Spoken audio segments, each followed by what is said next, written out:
TFA fam, welcome back in. It is week motherfucking 3, and we just hit 2,000 subscribers. So it's a good day. It is a good night. We appreciate all the support we've been getting. This is the live Q&A show for the start sits for week 3. Robbie, how you doing? Dude, I'm pumped up. We literally just hit 2,000 on the dot right before we went live. We're flying high. We're ready to build upon 2 good weeks of fantasy football. And week 3 is shaping up to be really interesting as well. I feel like each week we're getting a little bit more data. Some of it's conflicting. Some of it's building upon preseason narratives. Some of it's going against preseason narratives. So it's really the dissection time of what do you believe? What do you not believe? So I'm really interested to see some of these start-sit questions that we have from the crew. Most definitely. That is what we are here for. We are here for the people. So let's just get right to it. Walito in the chat, as always. Happy to see you here. I know where Raylan's at. See, Walito, you're committed. I don't see Raylan right now. So, he's vying to be a moderator, and he's not here. So, anyways, first question. Ty Van, is Dalvin Cook and Brandon Cooks for Allen Robinson, Austin Eckler, and Ezekiel Elliott a good trade? Absolutely. Yeah. You're getting just basically an extra running back one, and you're upgrading at wide receiver. You're selling high on Brandon Cooks, which we have Walito in the chat, so we know he obviously has had the Cooks love, and rightfully so. He's been correct 2 weeks in a row, but he is not Allen Robinson. I would take Allen Robinson the rest of the weeks compared to Brandon Cooks, especially with the quarterback situation they have going on in Houston. So this is a fantastic trade. Absolutely. You as soon as that's one of those, as soon as it comes across you and think about it, just accept. I had to think about it because I was like, wait, there's got to be something I'm missing here. That's why I read it a little bit, a couple of times. I was like, there's something wrong here. There's an extra player that's too good to be in here. So that's fantastic. I think if you look at it though, Allen Robinson has kind of underperformed a little bit. He had the touchdown last week. Should have had 2 touchdowns. Should have 2. That was on him. That was not on Justin Fields. Hit him right in the chest. But and then Ezekiel Elliott, there's a lot of people that are a little after last year, and then with this year, how things have kind of, especially after things have happened over the first 2 weeks. I just think people are trying to get whatever they can out of him, and they feel like you're getting Dalvin Cook, and Brandon Cooks for that matter, who has played really well as well. So. I bet you're pumped up. I know I am for some Justin Fields time. He has a full week to prepare. He's not just thrown in, in the middle of the game. I'm excited to see what we have for this Bears offense led by Justin Fields. That's one thing I'm looking forward to for Sunday. Oh, absolutely. He should have been starting from week 1 from the jump. I don't know Matt Nagy. Well, Matt Nagy's an idiot, but to be honest with you, Andy Dalton never should have been starting over Justin Fields. So. Now he's going to get the full opportunity. So I'm excited for Justin Fields. And, speaking of him, what are you doing with him this week? Where do you have him in your rankings? Where do you feel comfortable putting him? Because I kind of went back and forth. I think he kind of makes sense as a borderline QB1 because of his rushing upside. He had 10 only a half last week. He had 10 rushes last week for 30 yards. And, I think that's kind of a lot what you can expect with him. And, when you have that built-in Konami code, it just raises your floor. Yeah, he doesn't come in that high for me. There's actually a lot of really good streamers this week. If we're talking about guys like Teddy Bridgewater going against the Jets, Sam Darnold going against Houston, Derek Carr. I know Miami, their secondary is still very good, but Derek Carr has put together 2 fantastic weeks yardage wise. So there's actually some decent streaming options that I like above Justin Fields. But there's no doubt. He's right there.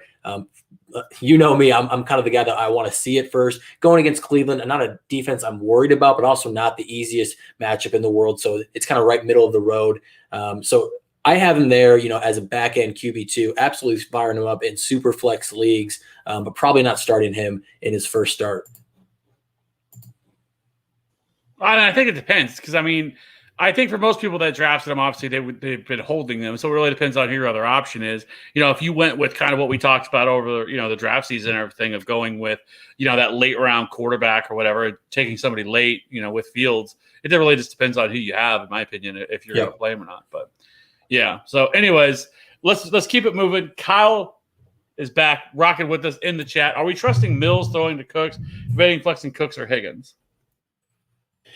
This is one we've actually been asked a couple of times, and so far it's been the Brandon Cooks show. And even though Higgins has been well, he scored 2 touchdowns in 2 weeks. I was a guy that thought this is a guy that can get double-digit touchdowns this season. I just think he's that type of player. He's been good in his own right, not quite as good as Cooks, but I'm still going to go Higgins here. I think the drop from Tyrod to Davis Mills is pretty extreme. So I'm a little nervous about it. He was peppering Cooks. I think that target share was still there. But this could be a really ugly game on Thursday night. I wouldn't be surprised if we see Davis Mills with 150 yards or less, and this is just a 24-3 or 24-6 type of game. I would not be surprised at all if they struggle to move the ball offensively. Yeah, I mean, and I think you could also talk about the fact how good the Panthers and shout out to you, right? I mean, you talked about it before the season started about this Panthers defense, that it's going to be underrated, and a lot of people undervalued that defense, and I know that they haven't played anybody fantastic yet, right? But at the same time, I mean, they've played really well, for the the games they've had in front of them, and I think they already have 10 sacks on the season and a couple interceptions, so. Yeah, I mean, this could be a really rough game for Davis Mills. So I think, I mean, if you have to play Brandon Cooks, I think you could. I mean, he has a ridiculous 35% target share through 2 weeks. And, he was targeted, I think, 10 times by Davis Mills by himself last week. Yep. So, I think the targets are going to be there, but he's not getting an easy matchup. J.C. Horn has done a really good job so far. I mean, my concern with them is just because of how young they are, and it takes a long time. Usually, it takes these guys some time to really kind of catch on and figure things out. But a lot of these rookies that they have and young guys that they've really heavily invested in have kind of picked the things up pretty quickly. So this Panthers defense is not one to mess around with. So I would definitely probably want to go Higgins here in this matchup over Brandon Cooks. Yeah, I think we've seen rookie quarterbacks struggle in their first start. And if you want to talk about Davis Mills as a guy who is, not our top 5 quarterbacks or top 4 quarterbacks in this draft, and he only had 13 starts at Stanford. So we're talking about a guy that they wanted to develop behind. Originally probably the plan was Watson, then Watson has his issues, and then they obviously went to Tyrod pretty immediately. So this is a guy that's going to need some time. So I'm not rolling out Cooks unless I have to in some leagues. Yeah, that's kind of how I feel about him. I think he's like a low-end wide receiver 3, high-end wide receiver 4 this week, flex option for me. Yep. So anyways, Anthony back in the chat. What's up, guys? Thanks for the help. Team 1, need a flex, half PPR. Sanders, Damian Harris, Elijah Mitchell, Hollywood. So let's start with that one. I think we need to – he's going to have updates on this because the 49ers backfield is very much up in the air right now, right? Mitchell does not practice. Hasty has been ruled out. They brought in a couple of guys. Sermon actually did limited practice, so I need to see what shakes out with this. If it's just Mitchell and Sermon is out and they have I forget the name of the gentleman they just signed, Jaquez something, and then Trenton Cannon, I'm probably going to go Mitchell here. I'm not really worried about the Packers matchup. I do like Sanders. The problem is Sanders is basically capped at about probably 15 touches per game, and he's not getting the pass work, which is really kind of concerning. So I like Sanders and his efficiency. I just don't see the workload that they've given to Elijah Mitchell the first 2 weeks. He had 19 carries and 17 carries. I know if he's the only guy there, that could even jump up even higher. So I'll probably go. And one more point is that Hasty's out, and he was the one getting the pass catching work. So can Elijah Mitchell get some of that work if he's the only guy in town? It's probably Mitchell if he's the only guy, but Sanders, if maybe Sermon's active, it might throw a little wrench in that. Right now, I have Miles Sanders at 15 overall, so against Dallas. So that's who I would go with. I like Hollywood. He's looked good in the first 2 games that they played. But I just feel like they're just going to run the ball the entire time. Do they really have to, open things up against Detroit? Mm-hmm. I mean, it's terrible. It's a terrible matchup for Detroit. For Detroit, I don't think Detroit's going to be able to do a whole lot. But I will say through the first week and a half, that offense actually looked functional and did not look terrible. But overall, I still probably lean Miles Sanders here in this game against Dallas on Monday night. So team 2, full PPR this time. Edmonds, Marvin Jones, Hunt, or Corey. I'm guessing that's Davis. Davis, yeah. Man, Marvin Jones is a guy I was kind of excited about. I thought he might kind of take the mantle as the savvy vet in the room for Trevor Lawrence. And Laviska Shenault will be back this week. He's still an exciting guy. I'm probably going to go with Chase Edmonds. I know Chase Edmonds is splitting time with James Conner, but he's on the higher end of the snaps. They're kind of splitting carries, and he's getting the pass work as well. I think he had 5 receptions this past week, so they're basically implied to get 30 points. I think it's a 55.5 or a 52 point over under, something like that. And obviously, most of that's going to come on the Cardinals side, probably not the Jacksonville side. And Edmonds hasn't scored yet. So if you're talking about he's been a running back 2 and he hasn't found the end zone yet, I think against the Jacksonville Jaguars, he has a very good chance to score. That's the guy that I want to roll out with these other options. Yeah, especially in a full point PPR. And if you look at Chase Edmonds, he's gotten almost 55% of the opportunities in this backfield. He kind of is the 1A. At 9 receptions, 109 rushing yards, 72 receiving yards so far on the season. So, and like you said, I mean, had he had a touchdown, I think we'd be having a different conversation about how well Chase Edmonds has played through the first 2 weeks. He just hasn't found the end zone. That's kind of the only thing that's holding him back. I mean, he's 14th in yards per route run, 16th at evaded tackles, 8th in yards created, 7th in yards created per touch. So Chase Edmonds has played really well right now. So I definitely think it could be Chase Edmonds for me in this one. Though I do think that if you have Jacksonville Jaguars pass catchers, I don't hate playing them because the Arizona secondary is absolutely horrendous. Their secondary is terrible. It is their front that is really good, but their secondary is terrible. Yep. So, anyways, let's move. Oh, Raylan finally decided to show up. 2K, yes, thank you very much on that. Kyle back in the chat. Drop Tyson, Gaskin, or Elijah Mitchell for Javonte. Full PPR.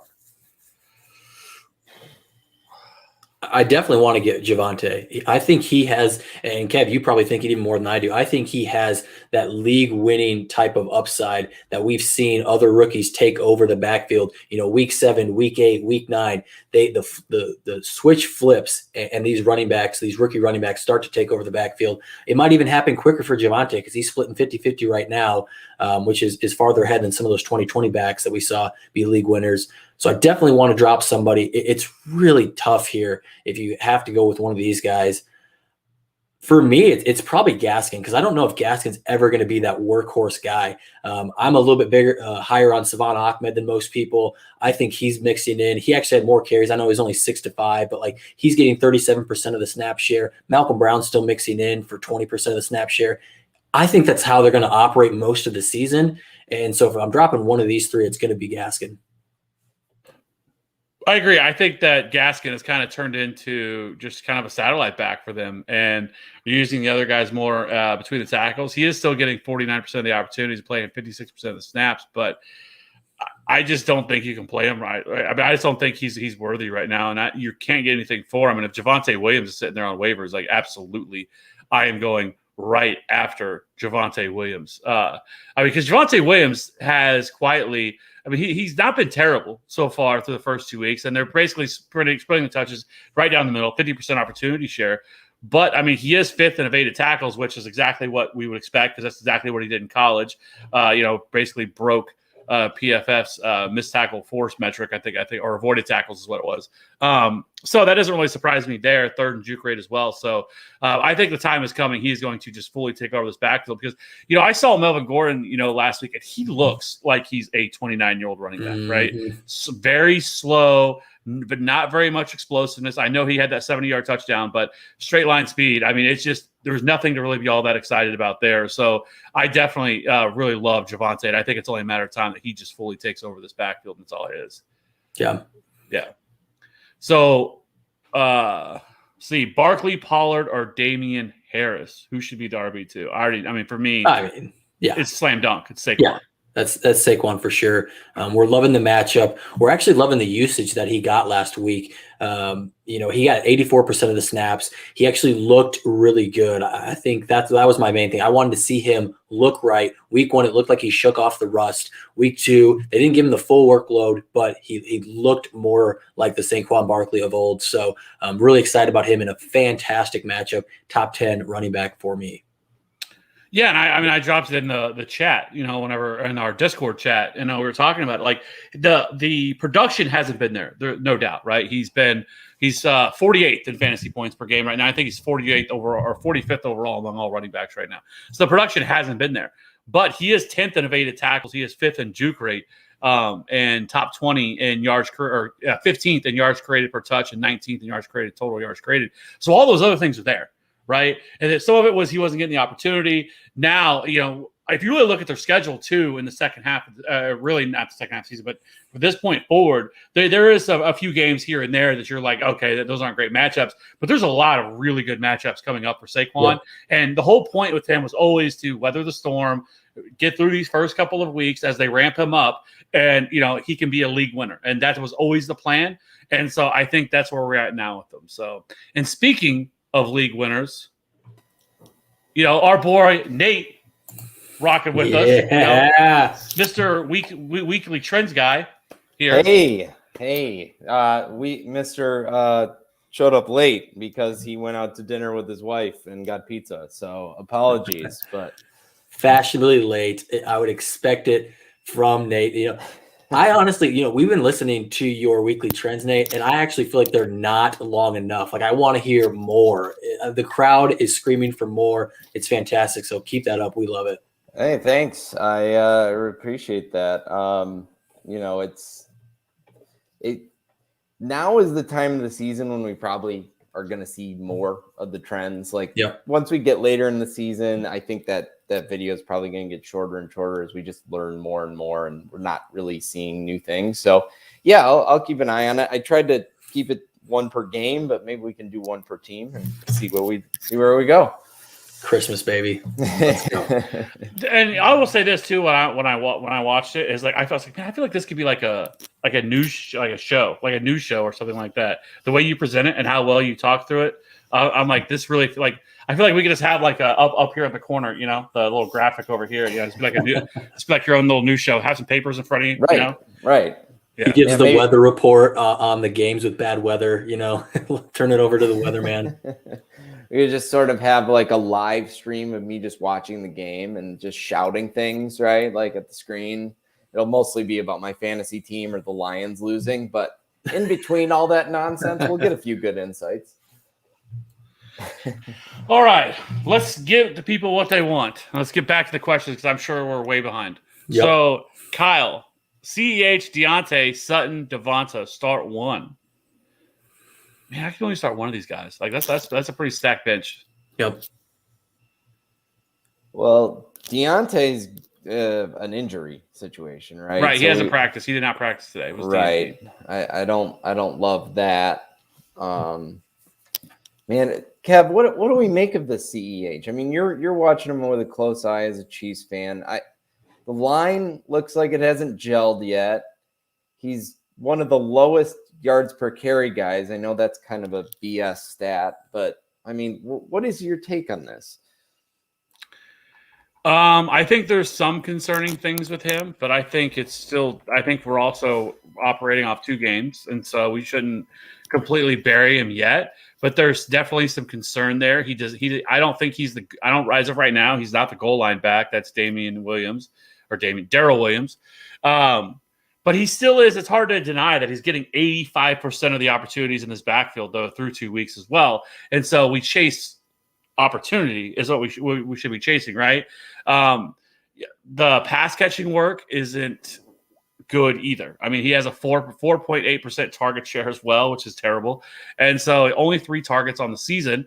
And so that is also concerning because that is a role that I felt like that he would get more of. I mean, last year we're talking about a guy who had 55 targets. 55 targets in 13 games last year, and they just haven't been utilizing him in that either.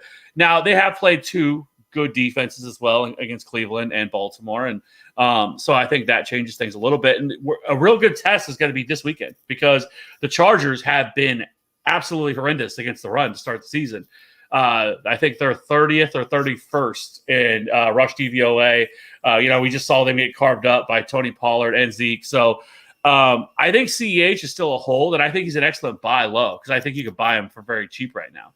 I don't think it'd be crazy to say like you offered somebody, even somebody like Tyson Williams or something like that for him, I think you could probably get him.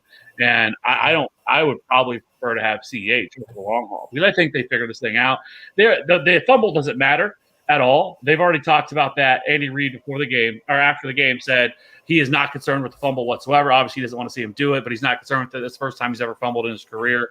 That's not really a big concern with him. So that doesn't really matter either. So while on the surface it does not look good, I think they probably figure out a way to get him more involved. Like I said, he's still getting 85% of the opportunities. So yeah, and he's running a lot of routes. He just hasn't really been targeted. And when you have Tyreek Hill and Travis Kelce, does it matter how open you get?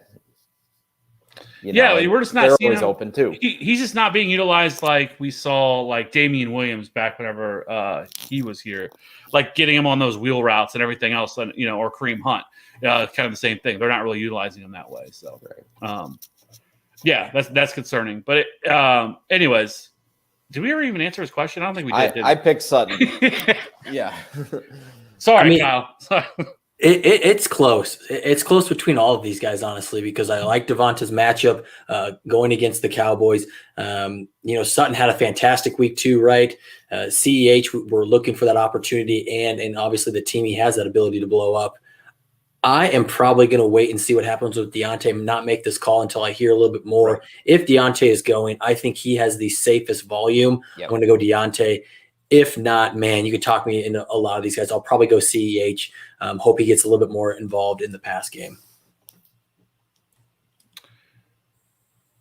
Yeah, I'm probably going to go Sutton. I'm a little concerned because Trayvon Diggs has looked really good for Dallas, and he's trending towards like he very well could be like a top 5 cornerback in the league. Like, I think he's looked really good, and I think that's something that's going to really help. Obviously, that defense has played better than what I think people thought it was going to look. Yep. And so, yeah, I think it's Courtland Sutton, especially with the matchup that they're getting. No, and that's a good point, Kev. I mean, Mike Clay put the Devonta Smith matchup in the bad matchups for his wide receiver cornerback article that he does every week. So because of the particular, what's his name again? The Trayvon Diggs, but Trayvon Diggs is not going to shadow. So that's what's interesting about that. I mean, Cowboys don't employ that at this point, but yeah, they've been creating turnovers, but they've still been giving up a lot of pass work. Obviously, we saw Antonio Brown week 1. We saw Mike Williams week 2. Keenan Allen got 100 yards. So, hey, if you guys want to talk great about my Dallas defense, I am here for it. I still think it's a good matchup for Devontae. But let's get to the super chat. He posted his team here. He's looking if he can add Javonte. Yeah. So he's trying to this was the question where he's trying to add Javonte, I think, right? Hey man, posted my team below. Have Javonte and Hollywood on waivers. What should I do? So are we dropping anybody for Javonte or Hollywood? Dropping Gaskin for Javonte, Kev. That's what we had said earlier. Hollywood, you're probably. I don't think he has anybody else though that you'd want to drop. Oh well, so you don't need 2 tight ends. Yeah, I was about to say yes, or 2 quarterbacks for that matter. Oh no, super flex. Sorry, never mind. Yes, you do. Yeah. Do not do that.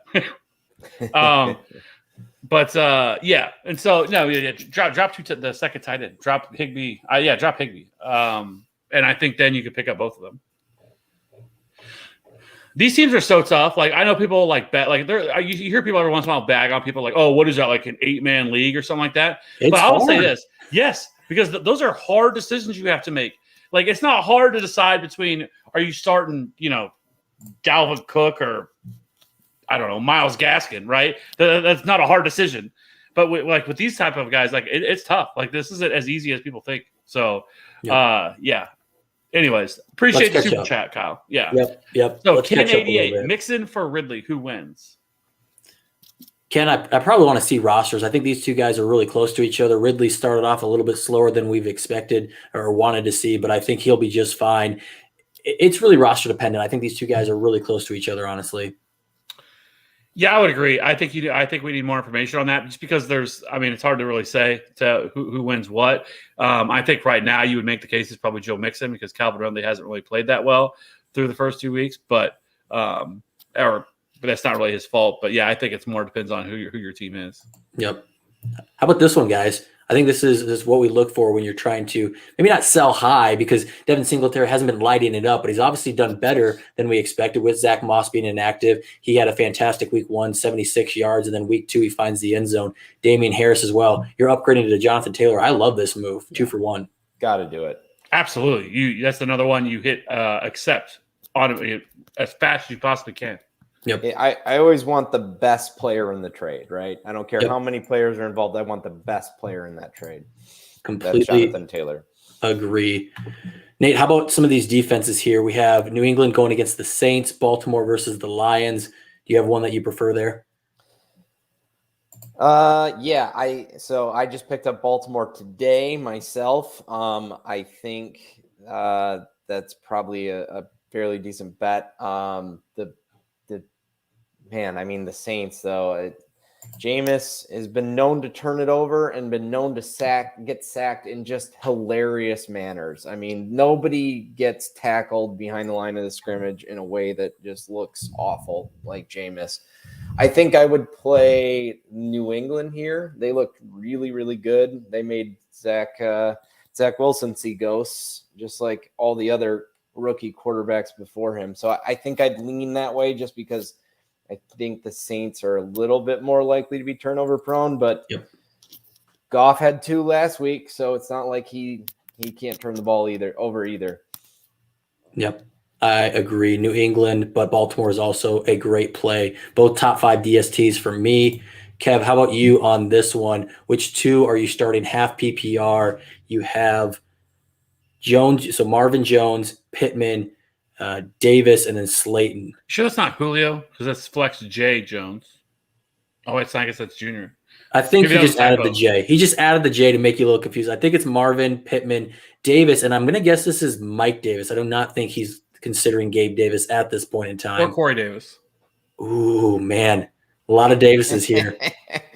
Good thing Making it- they're like all top 10 most common surnames in the U.S. That's super helpful. Do I smart Smith, Jones, or Brown? Johnson, right? Yeah, exactly. Williams. I think it's Miller. Pittman. Yeah, just tell them to start Pittman because we know who that one is. There we go. But I don't know though. I guess though because Carson Wentz isn't out, I want no part of that. Any of those receivers. So do we know he's out? Because it sounded like he might play. Well, I shouldn't say. I said if he's out. I'm not Okay. saying. I'm not saying he's going to be out because I don't really know at this point. I have Marvin Jones above him anyways. So if it's between those 2 guys, it's Marvin Jones. And then if that's actually Mike Davis, I think Mike Davis is actually going to be overlooked because of how he fared against the Buccaneers in week 2. And then he wasn't fantastic week 1. But I actually think that he's going to start to pop off. Again, he goes against the New York Giants. So that's not, a fantastic matchup, not a bad matchup, just kind of one of the middle of the roads. But I'm not buying this Cordero Patterson love. He was horrendous on the ground. He got some catches, but guess who got more? Mike Davis had 7 receptions, just didn't have the same yardage. I think more often than not, you'll see him have more yardage with those receptions. I probably want to go Jones, Marvin, and then if that's Mike Davis, I'll go Mike Davis. If it's Corey Davis, I'll go Jones and Pittman. Yeah, I like Marvin a lot. I think Lawrence has an eye for him right now. He seems to be the primary target. I know that he's not that offense hasn't been totally great, but and Pittman really showed out. I was impressed by that. But yeah, agree with Kev that we need to make sure it's Wentz before moving forward. Yep. Kev, how about AJ Brown versus Godwin this week? It's going to be AJ Brown for me. Yep, same for me. No, I will say though, with AB out now, or what I shouldn't say, he's not officially out, but I think Adam Schefter to say it's going to be really hard for him to play this week to be able to get cleared in time for COVID. So that is a little bit concerning. So Godwin could get a big bump in usage with Chris or with Antonio Brown out, or I guess I should say even more. But I think this is a week AJ Brown goes off. Though I love AJ Brown this week. So just a real quick interesting fact, since the Buccaneers are playing the Rams, historically Jalen Ramsey has shadowed Mike Evans. But so far in weeks 1 and 2, Ramsey has not shadowed for a single game. So he didn't shadow Pittman, he didn't shadow Pascal, he didn't shadow anyone in the first game. So it seems like he's not doing that anymore. Does that matter? It just doesn't scare you as much for Godwin, but it also means that Godwin will see his fair share of Jalen Ramsey since it was exclusively Mike Evans in the past. Yep, I'm going to stick with A.J. Brown. I agree with Kev. This is the get right week for A.J. Brown. Qui-Gon with another question here. And this one's, I think, is really important because we talk about, your quarterbacks having the same bye week. 2-quarterback league. He's got Herbert Cousins with the same bye. He's got Fields, so I think he's at least going to have one quarterback, assuming that Fields doesn't have the same bye as the other two to start.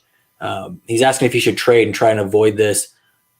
I'm probably not looking to trade just for this reason. If you want to try and upgrade, because you have 2 quarterbacks that, in my opinion, are probably quarterback 7 to 13. If you want to try and make some kind of move to upgrade one of them, that could be it. But I'm not trading just because they have the same bye week. I'm really not worried. You probably have a flex that you can play, maybe take the hit, but then you're good the rest of those weeks outside of the 1 week where you lose both. Agreed. Let me see. Chargers, Washington football team. I'm trying to decide when this week that they overlap is. Do we know which week it is? I do not. All right. It's not week 9. It's week 10. Okay. So this is 8 weeks away. I mean, this is a problem for week 9 player. I mean, there's no way you should be thinking about this now. Maybe then, but who knows? I mean, there's a world where Matt Nagy makes Dalton the starting quarterback again, God forbid. But he's the king of doing dumb things. But nonetheless, I wouldn't worry about it in week 3. Kev, this one's interesting because I know your first thing you're going to say is, can we start both, right? Like, why can't we start both of these guys? Let's say he's just got 2 guys above him. He's got, Kamara, Cook, something like that. Who are you leaning towards between these 2 guys?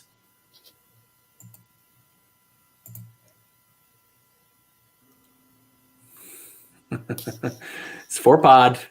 For some. Welcome in. Hi. What did you get? Did you get all your chores done, there, little buddy? I got the blessing from the rabbi, and that's all I will say. A lot of foot rubs coming her way here. Mm-hmm. Literally anything but that. Feet are by far the most vile thing. I agree. I don't understand how foot fetishes are a thing. I really don't. Yeah. Boys, what's up? Nate. Hey. Yeah. Look at you. Let's go. You in a new state yet, or? Saturday I will be. Dang. So I'm leaving early Saturday morning, and then we will be live for the Prop Talk Saturday night. Oh You're doing one on Saturday. Oh my gosh. You're going to get grounded again. Yeah, I know. Cody, help out Trey here. I think we want him to start both, but let's say Trey does not have, he has 2 guys above these guys, Kamara, Cook, or something like that. Who are you pushing him towards between Barkley and Taylor? Ooh. Give me Barkley this week. I'm feeling it. Feeling a good Barkley week, especially if Wentz is unable to go. I think I just absolutely stack the box, force Mr. Eason to throw. I know that's your guy, Robbie, but not looking good for this week. Yep. I think it's going to be I think we get the bad Nyheim Hines to good Nyheim Hines week. I think it's going to end up being a good Nyheim Hines, like 7-catch, 50-yard kind of performance. Yep. Saquon up to 80% of the snaps last week, so up 40%. That's impressive. 5's a party. I mean, we're just growing it by the minute. Is this the open bar? I was told there was footballing being talked about. He heard Prop Talk and he was like, "Am I late?" What's going on, guys? and I come into a DJ Moore question. Yep. You better take this one, Tom. Debo's pretty good. I don't know. I can sit. No, I really like DJ Moore. I don't know. Sit one. Which How one do are you sitting? I'm sitting Woods. DJ Moore and Debo, baby. Sorry, Bobby Trees. You're probably right, but I don't like it. Yeah, until Robert Woods starts having breakfast with Mr. Stafford in the morning, he's not going to get started. This is what you Gotta miss do on it. on the Trends videos. That's right. Yeah. Not only am I watching the game, I'm watching them eat breakfast together. Can we get an update on that every week? A breakfast watch every week. Yeah, absolutely.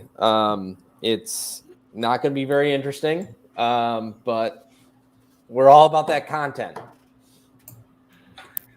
Hey, for those of you who are ranking, where do you guys have Galladay this week? I have him as a high-end flex. I think we've talked about a couple of get-right games for A.J. Brown and some other individuals. He was so close to connecting with Daniel Jones on a couple of plays. A defensive pass interference stopped a touchdown in that game. Galladay dropped a couple. I think they hit a little bit more against a horrendous Falcons secondary. I really like Galladay this week. I think he is definitely a start. And a trade for candidate. I like that because we knew he'd start slow. He had the hamstring injury, if you will, and new I believe system. they call that the Galladay. Oh yeah, well the Galladay is actually an injury that doesn't exist because you're waiting for your next contract to come. So that's when you sit out the last half of the year, right? A dubious. Well, I mean, I know you guys are also competing for a Super Bowl as well, so I know why you're probably a little salty that he didn't help out in your Super Bowl aspirations. That's correct. Yeah, we're one player away. I have him at wide receiver 29. Yep. Yeah, I have him in the, I think, low to mid 30s. Yeah, that's about where I have him. Who would you rather start this week, Brandon Cooks or Kenny Galladay? Galladay. Yep. Sorry, Waldo. They're right in that range for me. We're gonna do this every week. Yeah. You're gonna get it wrong. Every My week. favorite was last week. I asked you guys a question, and Cody's like Corson Toon. Yep. I don't know if you knew it was mine or not. I did. He did. You did. He's Okay. funny like that, No. No. All right, we are way behind, and with 5 people, we're gonna get even more behind. TK back in here, Yes. highly active in the Discord. Love to see it. Hey, happy, also, happy belated birthday to TK. Love it. Happy Wow. birthday. Happy birthday. Happy birthday. Happy birthday. We I are have CeeDee behind, Lamb so Hill, Deontay, DJ Moore. I need 2. And how are we feeling about Swift this week? Thanks and great show. Thank you. First Happy 2. birthday. First 2. Yes. How are we feeling about And- Swift? Bang your head against the wall. Listen, I like Jamal Williams, and I think he's a good backup running back. But he's getting too many touches, in my opinion. Mm-hmm. Why? I don't know why. The team seem to hate DeAndre Swift and just don't want to give him the full workload that he deserves. It's any team Jamal Williams is on.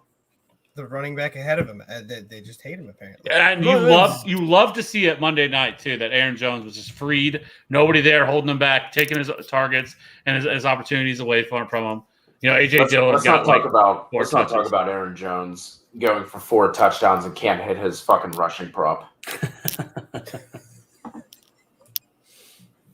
Hey, I think Swift has more targets than Christian McCaffrey though on the year. So Ooh, there is reason to be optimistic there. Yeah, he's always going to be like a high-end RB2 each week because of his PPR upside. He's always going to be in like that 14 to like 16. But you're not going to be able to rank him any higher because he plays for Detroit. That's the touchdowns are the problem. The receptions will not be. Guys, what are you doing here? A little bit tougher of a flex situation. We're talking Kenyon Drake, Patrick, Renfro, Chenault. Anybody have a strong feeling about any of these guys? Just give me Chenault. Practice in full. Should be good to go. Goes against Arizona, right? Plenty of passing opportunity to go around. Yep. They And will definitely be throwing. Chark going from 12 targets to 4 is very odd. And did you guys happen to notice Chenault's stat line from last week? Yeah, I think he had 7 targets and like -3 yards. Yep. 2 catches, -3 yards. Yep. Yeah. It's that Urban Meyer offense, baby. Woo! High octane. But still Chenault out of this group. Yeah, I guess Tim I might Patrick go- just yeah, always Tim- seems to Tim score a Patrick. touchdown. And they're going against the Jets, who also have a horrific secondary. So I might go Tim Patrick. I think he's a little bit farther down the field with his ADOT than Chenault, so I'll go Tim Patrick there. Question here about, hey, we kind of just answered this. Nate, you had said that Ramsey has not been shadowing so far this season. They've kind of switched him up. He's in a little bit more of a hybrid role. So we don't know if that's going to happen or not, but would you start Cooks over Devontae, or Cooks or Devontae over Mike Evans? I not would not. Yeah, I think I that's can't going to get be down one of with the that. higher scoring games of the week too. So 55.5 over under. Yep. Yeah, and Get monitor Evans- the Evans is COVID also a thing. sneaky guy moving into the slot as well. Yeah, and monitor the COVID status of AJ Brown. I'd feel a lot better about Antonio playing him. Brown. Or I'm sorry, Antonio Brown. Thank you. Yeah, Antonio Brown. He may miss the game. I know he's vaccinated, but he got a negative test today, so he could get a negative test tomorrow and be eligible, but Yeah. he'd need it. If he has a negative test today, he just needs one more and has 3 days to do it. So actually that I didn't realize he already had one negative. So that actually makes me feel like he probably would be on the playing side, but we'll wait and see on that. Would you guys start any of these guys over Godwin? AJ Brown, we just had, or over AJ Brown and Godwin. No, you're not. Nope. We Not can't speak doing for that. everybody there. Alexis joining us again. Love it. Chase or Mike Davis? Tommy, what do you got? Mike Davis is playing who now? You say Arizona? I didn't have that up. I'm unprepared. No, you're good. Mike Davis plays the Giants, I believe. Yes, that is correct. Yeah. Give me Chase. I'm probably gonna go Chase there. Yeah, because Mike Davis, I don't know what CPAT's gonna wind up doing. That's the crappy part with having Cordell Patterson out there, is I don't think he's a starter necessarily, but he just digs into, red zone stuff and everything else. So I'll go Chase. Kev, the starting running backs. Is there another question here? Or are we putting him over any of these starting running backs or wide receivers? Are you putting Mike Davis over Tyson Williams? No. Okay. Nope. So he is good with the rest of that. One more question from Alexis here. Would you trust Tom Brady against the Rams, or would you go Tannehill? Who has That over under. Vegas trusts him. Yeah. Yeah, you're going Brady. that does seem like a really high over under for two of what you would think would be the better defenses in the league. I get it, it's really good offenses as well. That's really interesting that it's so high for what I would consider two of the better defenses in the NFL. That's interesting. Opened at 54 and has been bet up to 56. Man, I know you guys don't take the unders, but it feels like It might hit Potential 60. I mean, good. 60, that's crazy. I mean, it kind of sets up a little bit like the Chiefs Rams back in 2018 when they were the 60.50, 60 yeah. to 50 game on Yeah. Monday night. That was amazing. The one snap Sammy Watkins game. yeah. It's a good snap. I think I can speak for most of this group. We are trusting Saquon. He looked good, had the snap share, and gets the Falcons. I think we are all trusting Saquon. Zeke in the Pollard situation. I'll just speak on this as the Cowboys guy. I'm not worried for Zeke just being a low-end running back one. I'm worried about his upside in being maybe a top 5 back that we thought coming into the season. He was going around running back 5 or 6 off of drafts, and he just hasn't been getting that pass catching work unless it's been on a couple of drives late in the game. they've coexisted really well where he's not taking away so much of Zeke's work. He's just taking away maybe some of the pass catching work. So I'm not worried about Zeke at all. I'm just worried he won't hit the ceiling that we thought he might. Anybody have any different thoughts there? That they need to keep giving their best running back the ball like they did last week. Saw it coming. I mean, Yeah, we knew that was coming. he definitely. I think that Zeke is as you were saying, he is no longer in the top 5. He is definitely in the low end RB1 or high end RB2 range with Tony Pollard. I don't think Tony Pollard is going away. And Tony Pollard is going to continue to get touches in that backfield, and it's going to make you want to pull your hair out if you own Zeke, because he is going to take opportunities, and he's probably going to get, he's going to get some opportunities at the goal line, stuff like that, and so it's going to limit his ceiling, and so he's no longer that kind of smash, top 5 running back that he used to be, and I think, like I said, I don't think Tony Pollard is going anywhere. I think Tony Pollard now really is, I think, in the conversation as a weekly flex option. Like he's always, I think he's someone that you can consider starting every week.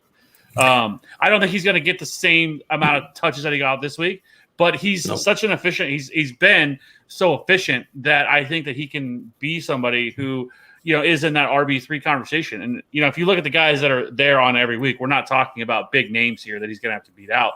And so I do think that he's in that conversation to be a RB3 every week.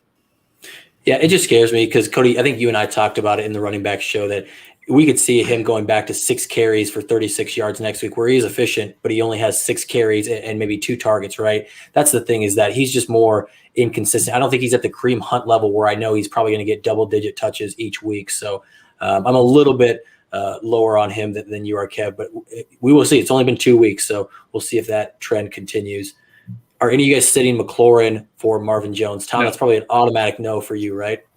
Yeah, automatic. I mean, look what he went out and did last week with Heineke. So that says everything for me. That was the funniest narrative too, of people like, oh my God, I don't know what to do with Terry McLaurin now. Heineke's in here, like he hasn't produced his entire career with just shit quarterbacks. I mean, he has always produced with every quarterback that he's had, and now all of a sudden we're going to be worried about Taylor Heineke. Like, I thought that was hilarious with him. I had him as top 15 wide receiver last week, so I felt really great about Terry McLaurin. And yes, you start McLaurin every week. So I want to quickly play devil's advocate here, because I think this is less about the quarterback situation and more about Tre'Davious White, who is a shadow corner.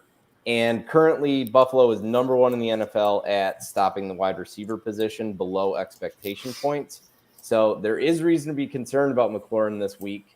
So I think it's more about Tre'Davious White doing an impeccable job so far than it is about the quarterback situation in Buffalo. Still, McLaurin's talent's great. I don't think you want to sit him for Jones, but it's not an unreasonable question. Love that. Guys, some trade help for Mark here.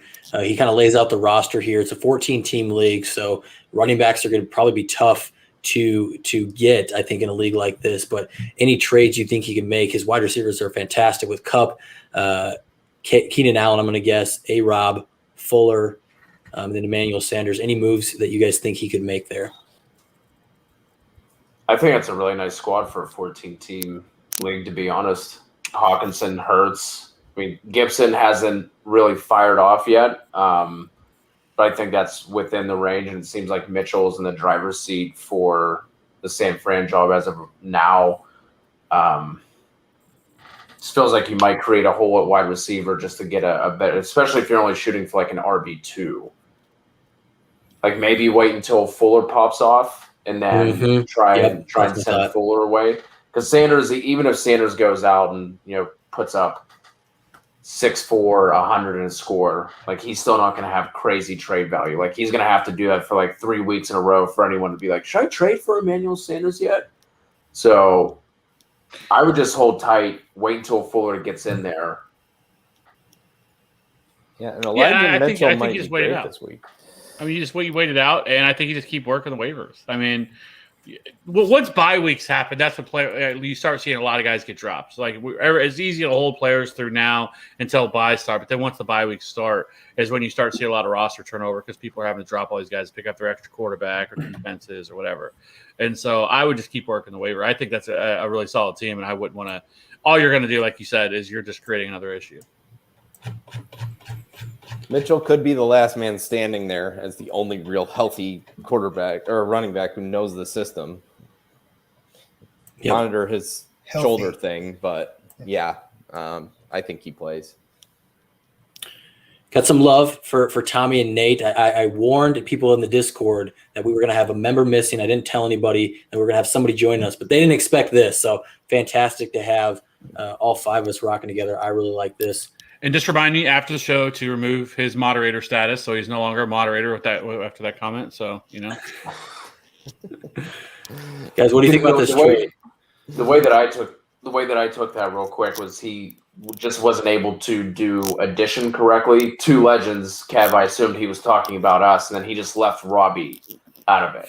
Oh, it's a 2 grammar legends, thing. and then Two Most legends likely. are here Nate, tonight. Nate Tommy Tucker and here. Nate, and got it. Okay, Right. yeah. He just doesn't know how to use commas. That's all. Right. That Jeez, was they don't use those in Canada. So No. Robbie's really the one who should be upset right now because he was omitted. Then I'm fine with it. all right, Just a silent assassin, All right. just dominating. Trade thoughts on this, guys. CEH, Pollard, Godwin going away. Williams, who's been fantastic. Gibson, Devonta Smith, who we're hoping pops off again in week 3, coming back. What are your thoughts there, Cody? You're kind of shaking your head here. I don't know what to think. Trading away the best player in Godwin. I like Mike Williams. Upgrading with Gibson. Do you guys? Any of you guys have strong feelings on this one? I like the Gibson side for me because I don't know what CEH is going to give us. Pollard is, again, going to be a headache a lot of weeks. He's going to have weeks where he might pop off, but that's going to be tough. Godwin might be the best player, but you get a lot of depth there with Mike Williams and Devonta Smith at wide receiver. The upside is there for Devonta Smith and Mike Williams, and then Gibson has been playing to his capabilities right now, and he can get a lot better. So I prefer that side.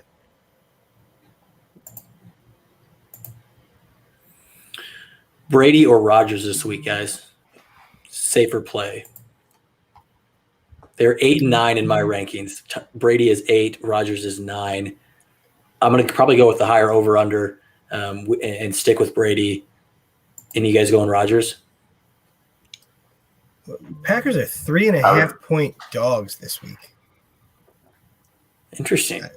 That was a line that really jumped out at me. Like, man, are the Niners going to be? Are they expecting the Niners to shut Rodgers down, or are they just expecting the Packers defense not to be able to do anything against the 49ers? So I'd probably go Brady there. Give me that. Kev, you said you were going to go Rodgers. I lean Rodgers as well, yeah, I think so too. slightly. Yeah, I mean, I have Rodgers at 9 and then Brady at 10. So Really close. Yeah, you're fine either way. Guys, look at the bench here. And are you guys trying to work anybody on the bench into that starting lineup? Probably Marvin Jones is the name that I'm looking to probably bench for Godwin.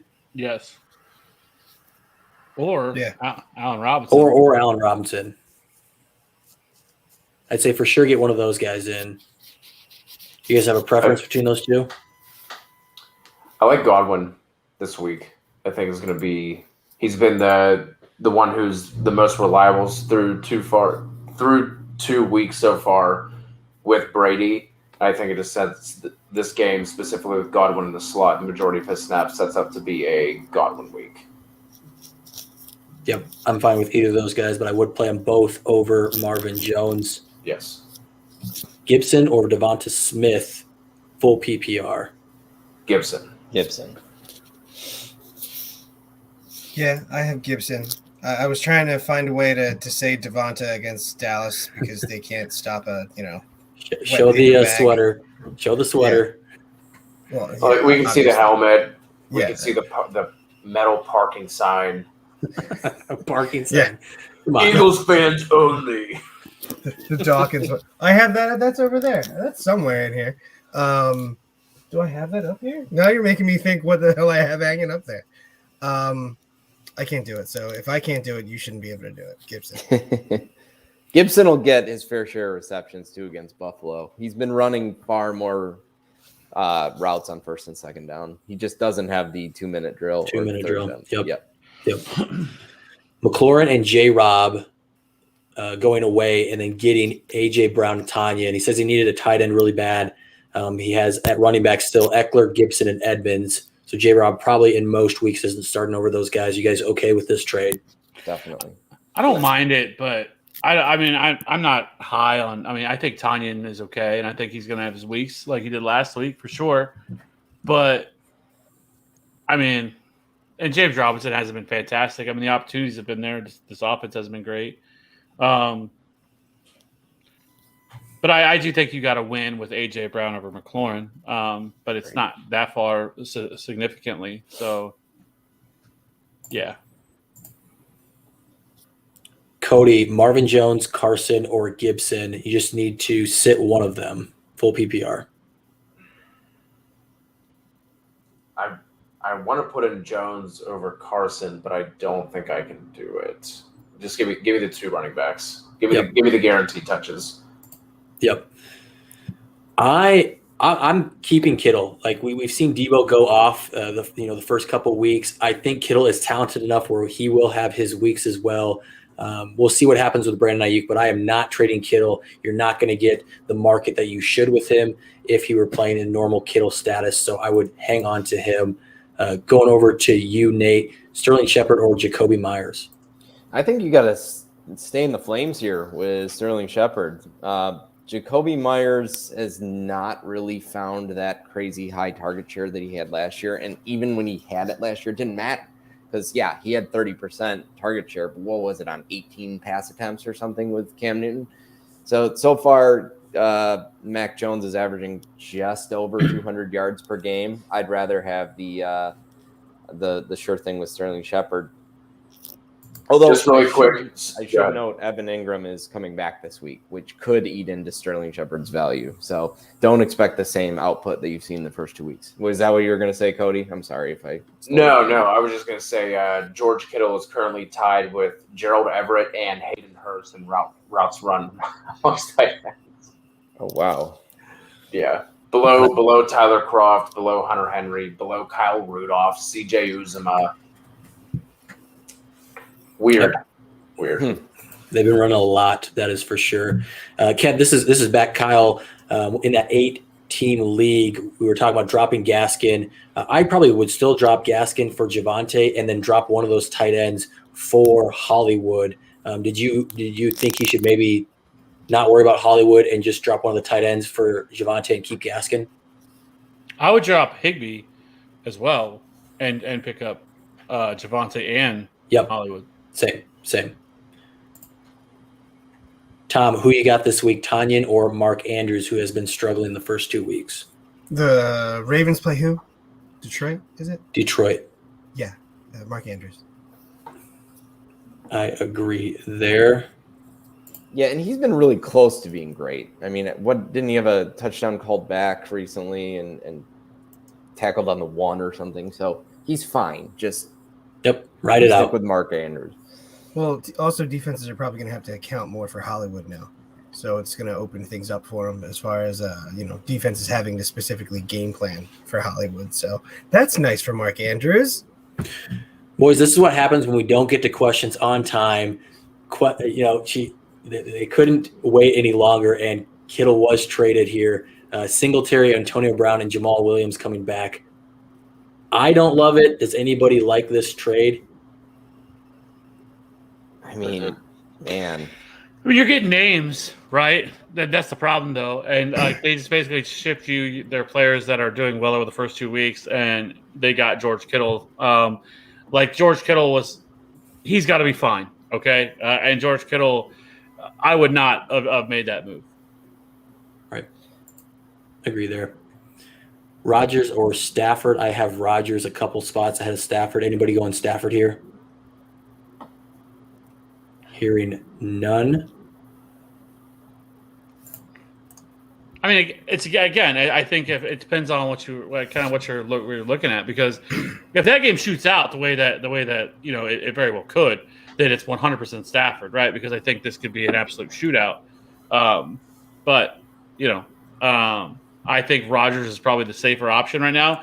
But I definitely think that Stafford, we could look back, that Stafford could go off for 30-some points.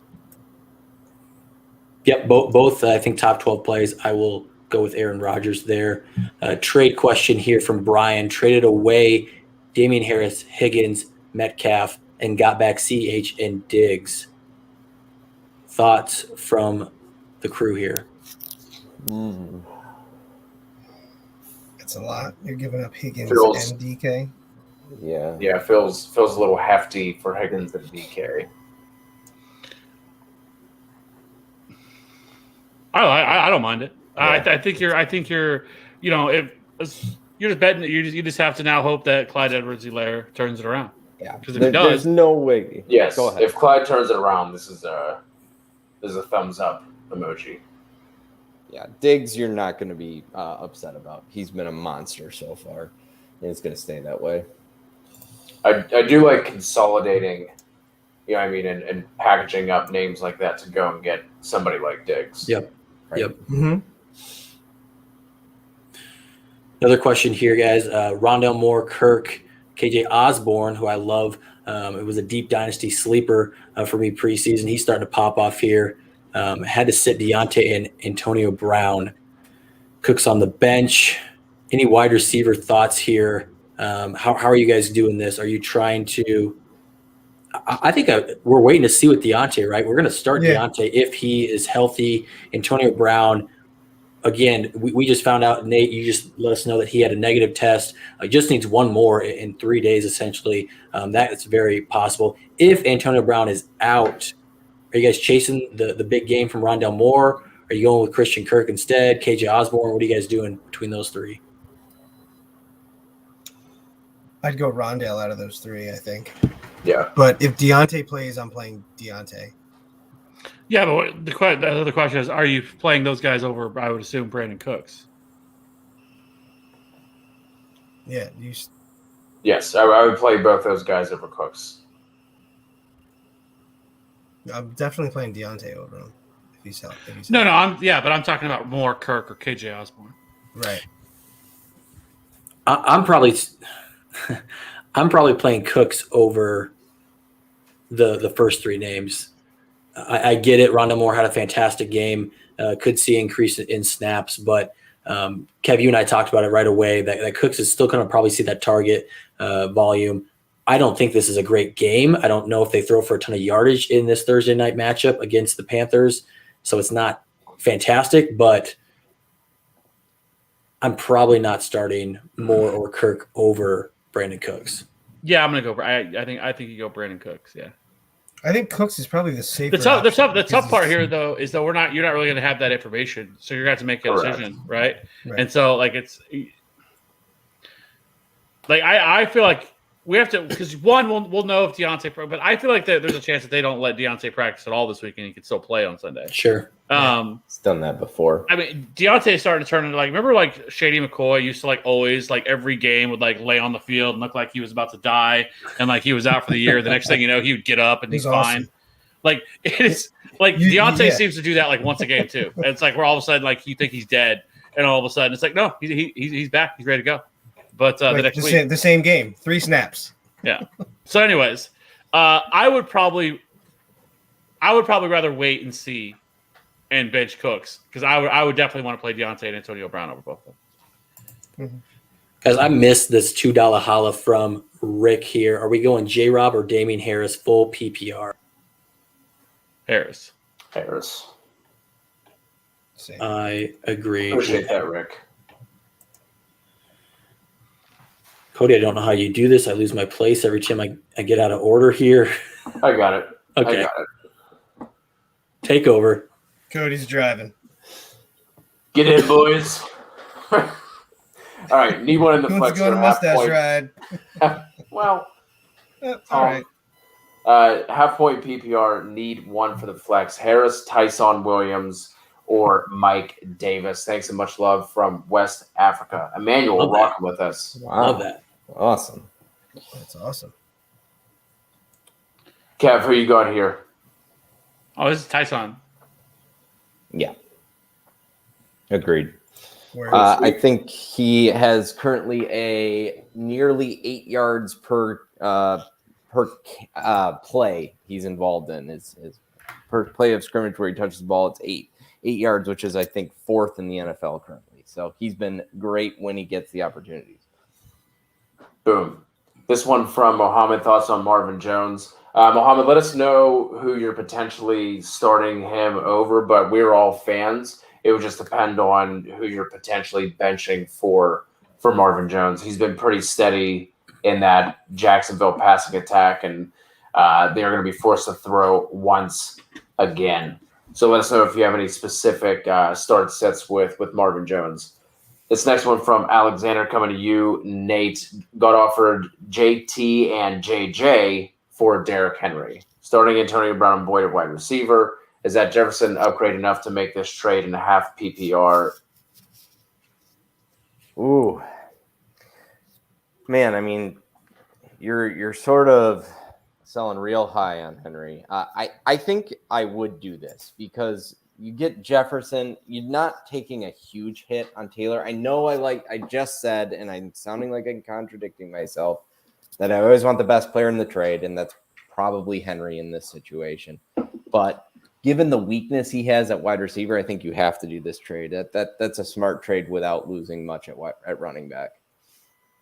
I know Derrick Henry just had that massive game, but I really don't think the difference between Derrick Henry and JT is that much, and you're adding Jefferson on top of it. I would absolutely do this. Yeah. Right. Smash. Alexander, hurry up and hit that accept button before they withdraw that offer. By the way, just before we get into this, 9 or 10 targets for Derrick Henry? Is this something we can expect? An anomaly? What does anyone have a take on this? Was he already? That's the tied for the most, or the most he's ever had, and I think he's had 9 one other time in his career. So that's an anomaly. Yeah, he's already a third of the way of the to the targets he had all of last year in 2 games. That's something I didn't see happening, but I guess it is a new offensive coordinator. But I mean, it could be something that sustains itself. I don't think it's quite that many. I think it could end up probably settling somewhere in the 2 to 3 range on a weekly basis in terms of targets. I don't think it's going to be something that's all the time. But it definitely raises the ceiling up a little bit if he can sustain it. But yeah, I mean, but we also saw in week 1 where I think there's a lot more opportunity for them to just get boat raced in these games because their defense is just trash, right? And so I don't know. We'll see. All right, Tom, this one from the age 28 receiving breakout. Not exactly likely, but you didn't have that on your bingo card. You didn't have that. I didn't write about that in my league winner article. No. That was the free square, Kev. Tom, this one for you from TS. Are you flexing Deontay or Rondell? If Deontay plays, I'm playing Deontay. Robbie, coming to you from our guy Ashton. 4-point passing TD league. Should I trade Brady and Watkins for Hurts and Fuller? Yeah. Yep. Fine with that. Another trade here from Boba coming to you, Kev. Cup for Najee and a 0.5 point.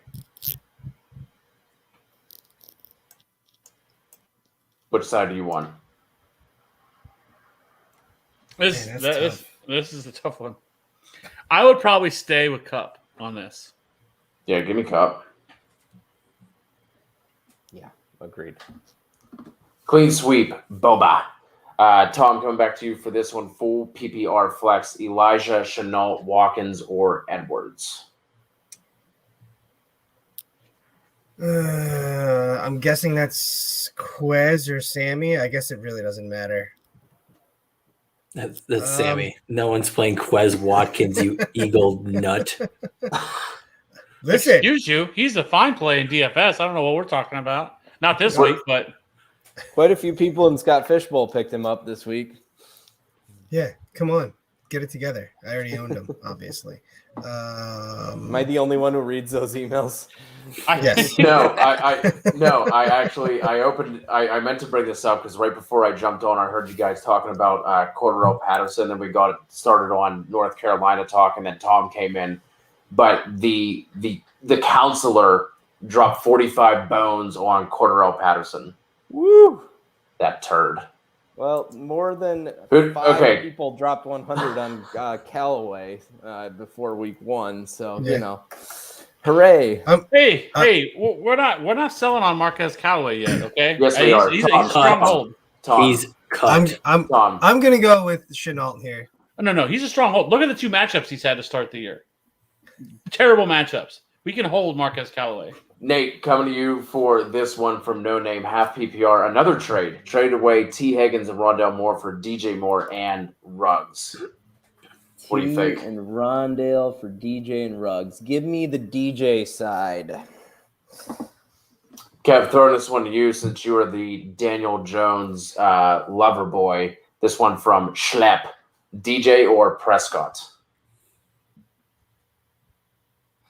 I don't know, man. This is tough. It's Dak Prescott.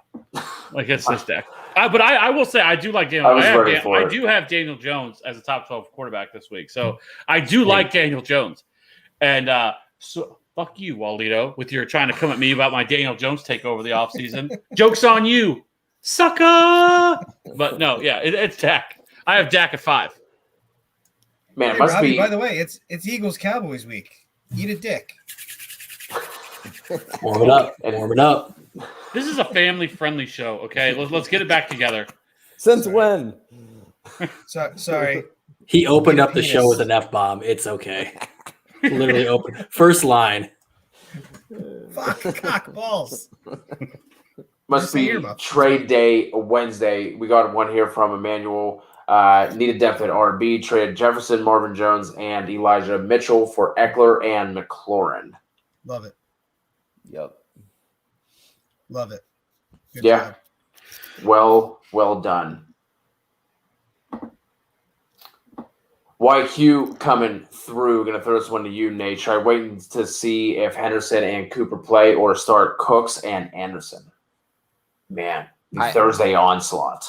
I think I would. I just don't think Brandon Cooks with Mills as the starting quarterback on a short week is something that you pass on the possibility of Henderson and Cooper playing. Henderson, it's like a rib injury, right? Same thing for Cooper. Right. So I think they package it, they wrap him up in bubble wrap and tell him to get out there. The worry is that he takes one hard shot and he's out the rest of the game. That's the bigger concern. I think he's more likely to play and come out of the game than he is to miss the game entirely. So, what's the more likely outcome, that Davis Mills supports this massive Cooks game, or that that Henderson makes it through a week? I'm gonna take the he makes it through the week side of that. I might throw this out. I might start one of these guys, and then you have your shot at either Henderson or Cooper. If one of them sits, you still have a shot. Because Henderson, even if he is healthy, we saw Sony Michel come in and look decent. They're going against the Bucs, so I don't think he's a slam dunk play either. I get it. Robbie Anderson has not been what I thought he would be, but I'm probably taking a shot with Robbie in a game where I think he can get a touchdown. And then you play Cooper if he's healthy, and if not, you still have Henderson as a backup. I'm playing Cooks. I'm playing Cooks whether he plays or not over Henderson. This is a really terrible matchup for Darrell Henderson, right? Yep. I mean, Tampa Bay has one of the best run defenses in the league, if not the best run defense in the league. And so I'm out on Darrell Henderson. I really don't want to play him this year, absolutely forced to. And so, yeah, it's Cooks. I think you easily start him. Well, they're talking about Amari, right? Well, he's also playing Monday night, so you have to think about that. So if you're going to wait for Amari, you need to be able to have somebody to plug in from either the Eagles. Do you if that happens though, I feel like then maybe you just if Amari would be out, I think maybe see if like Cedric Wilson's available and just like stash him. I mean, I know it's not a great option, but who else are they throwing the ball to? I mean, Right. you're already out Michael Gallup. Oh, Simi Fayoko. Let's go. Next Well, question. I mean, That'll be you could enough go like of that. I feel like you go. Sorry, I was gonna say I feel like you have to get a guy like Quez or Rager or something like that, just in case if you're gonna start Cooper. Yeah, but I think you can play both of those over Henderson and Cooper and just avoid that mess entirely and just cross your fingers and hope for the best. Jacobs or Kareem Hunt, Robbie? I am actually not up to date on Josh Jacobs. I don't know if he's going to play. Even if he does, man, I just don't love his usage. He got really lucky with the 2 touchdowns in week 1. I'm probably going Kareem Hunt here. Kev, this another one coming from Rick. Would you trade Chubb for Gibson? This probably is, you're probably not the right person to ask for this. Chubb for Gibson and T. Higgins. Yeah, I'm making that move. Is anybody not making this move? I like it. Yep. Another man, trades are popping off. Yeah. It's wild. Tommy, this one for I you. think I gotta go, gents. Can you answer this one real quick? Trade Deontay Johnson for Gaskin. No, Okay. don't There do you go. that. And Oh. but by the way, I think the last report I saw on Jacobs was he's very questionable. So Right. Yeah, he didn't All right, practice guys, today. I gotta Right. roll. I'll see. All right, you. brother. What just happened? I don't know. Nate left. Tom's stuff is still on. What? Damn it! I'm here. I just got kicked out. I hit the wrong thing. I hear screaming upstairs. Tom kicked Nate out. Hey, I can kick people out. Wow, look at that. That is so like the GIF where the old man is at the computer and he moves it to like the my computer the recycling bin and Linda. That's just that is Nate, or that is not Nate, but that's Tom. It's Tom. We already got this one from Jose. Do we know if Elijah Mitchell is playing? Did not practice today. Doesn't matter. Wednesday doesn't really matter. Yep. Yeah, I mean Thursday, Friday is the ones that we care about. I think he almost certainly will. Yeah. Right. They Came what back did they in. Yeah, they said it's something more than a stinger, whatever the heck that means. But he plays running back. He's not a huge passing game threat. So I think shoulder injuries is not going to be a huge issue. He'll play. Robbie, pick 3 out of here. Debo, Mike, DK, Sutton, Bobby, Trees. So we need to sit 2. I mean, DK will be my auto pick. He's seen the same target share as Lockett, just hasn't had the same results. Next up would probably be Cortland Sutton going against the Jets. And then, man, it gets close there. Really hard to sit Mike Williams right now.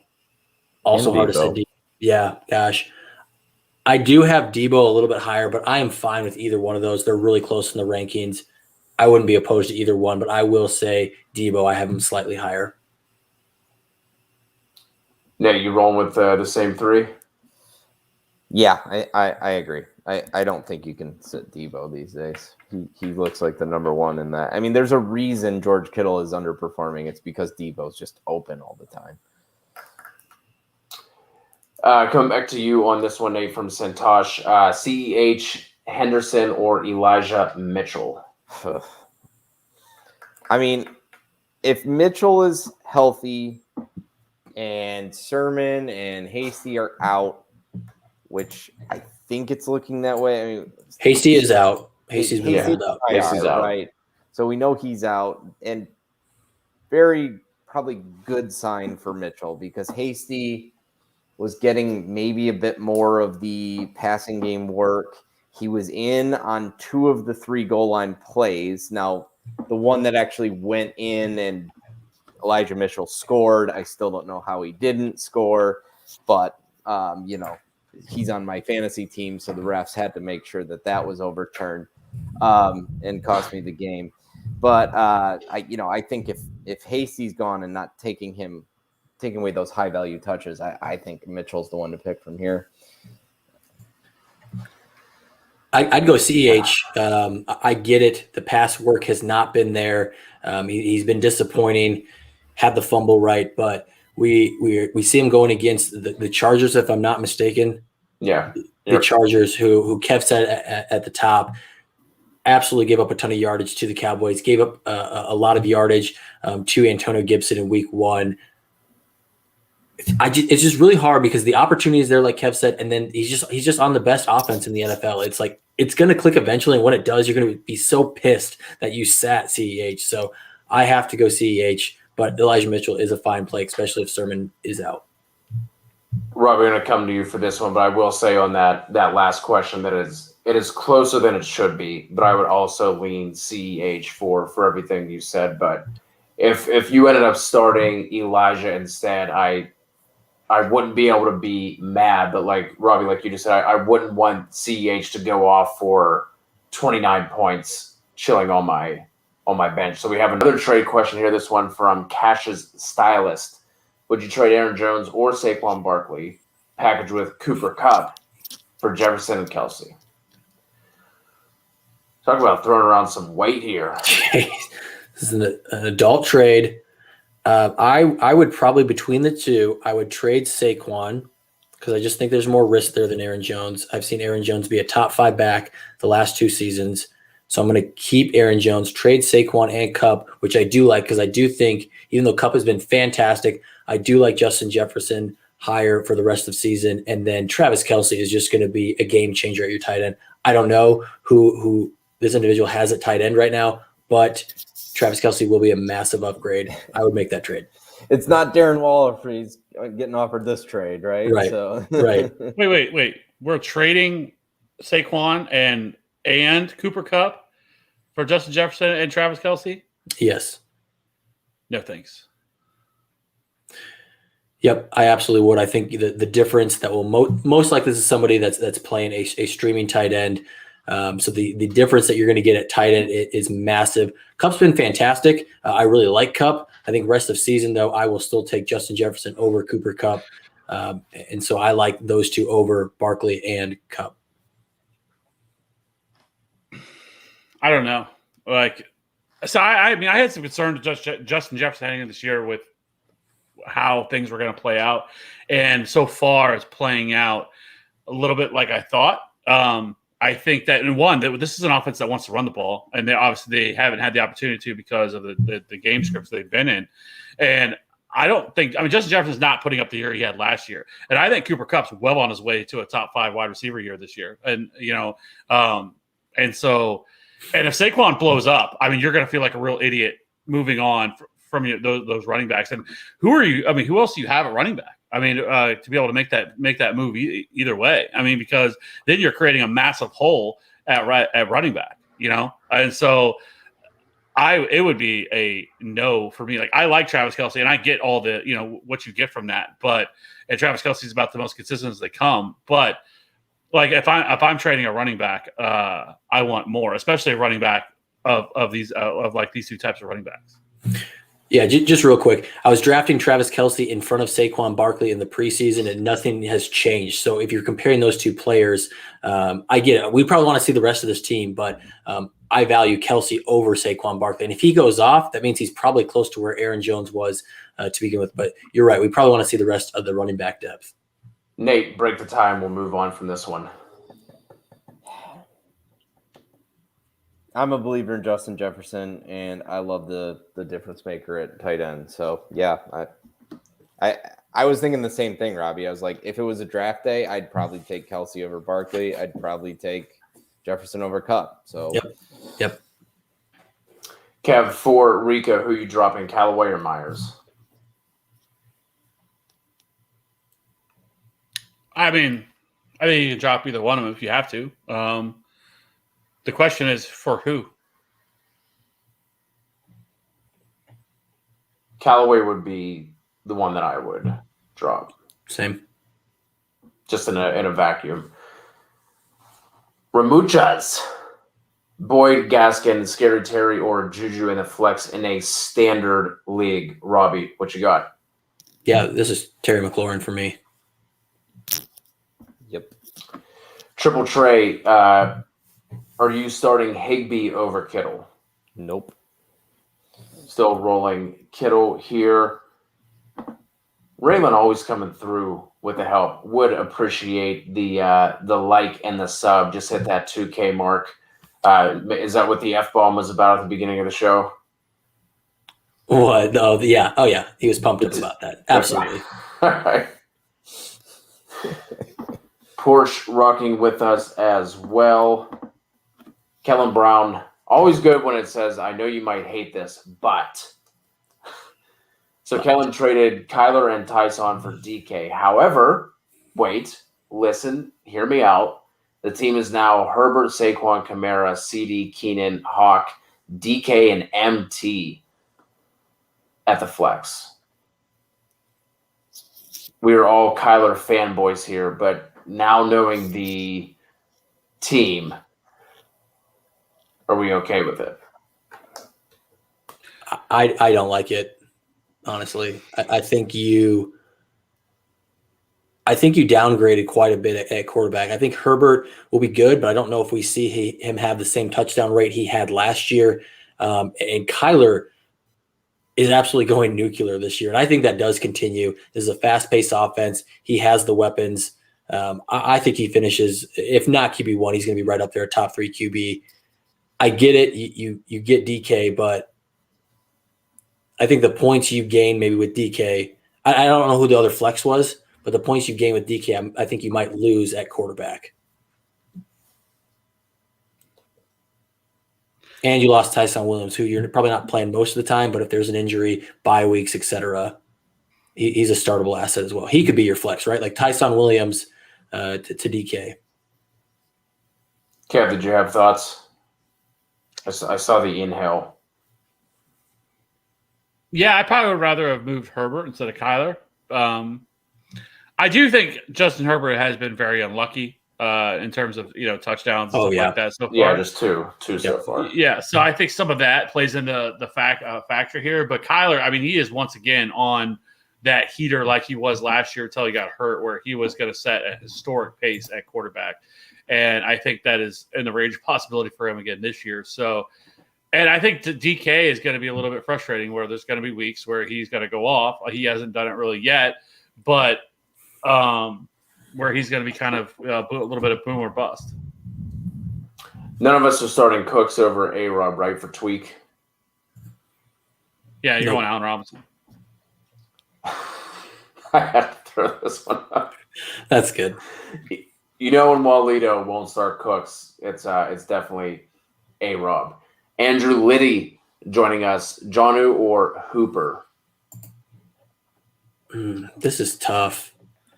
Jonnu give me Jonnu. Jonnu was actually out-snapped. I think Hunter Henry had 84% of the snaps. Jonnu was only on the field for 50%. I get it, that game was an absolute blowout. But Hooper, OBJ is probably going to play, but their targets are going to be pretty close. I actually think I like Hooper here. I'm going Jonnu. Anybody, you guys want to chime in real quick? Jonnu or Hooper?